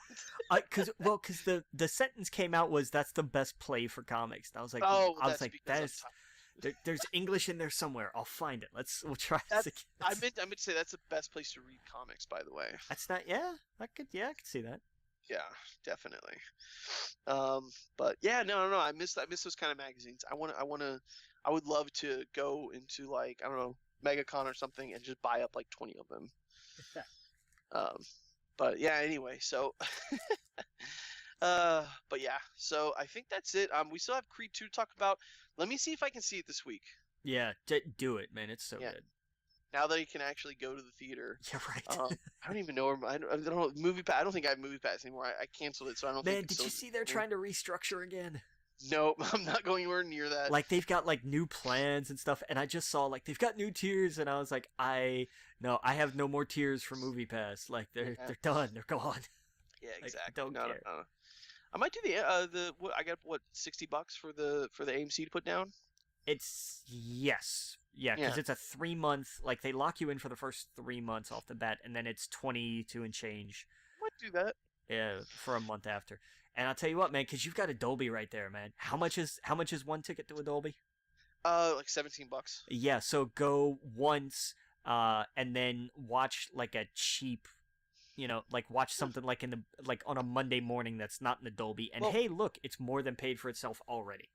Oh yeah, no, it's totally worth it. And I'm only going to see 1 or 2 movies a month anyway, so that's kind of perfect for me. So like, and then there's a bunch of movies out right now. I'll go see Creed, and with that pass, then I could be like, I'll go see Grinch. I'll go see this. I'll go see that. I'll go see whatever. And that's a theater that my friend and her kids go to anyway. So it's like that's kind of perfect. So I don't have to like fumble around. Well, I can't go to see this screening because it's super whatever. It's like no, I can go see any of them. No, it's here you go. Here's A-list. Don't forget your ID. You got to have ID for A-list. Right. No, that's fine. That's the anti-fraud protection. Hey, you look like that picture on that official thing. So yeah. I have a driver's license, so that works. It does. But yeah, no. So I think I'm gonna do that because I can now go see the Harry Potter and not like feel like well I don't want to spend whatever. It's like it's already spent. Yeah. So might as well go see it. And Aquaman's coming out, and in a few months, we'll have all the other ones like Captain Marvel and stuff like that. So, but yeah. So anyway, yeah, we'll talk about Creed 2. I'm gonna try and go see it in the next week or so. Get some time to do that. But yeah, we'll be back next week. Make sure you send us an email, wegeekpodcast@gmail.com, Twitter @wegeekpodcast, the Logan Witt, @AdamEstep.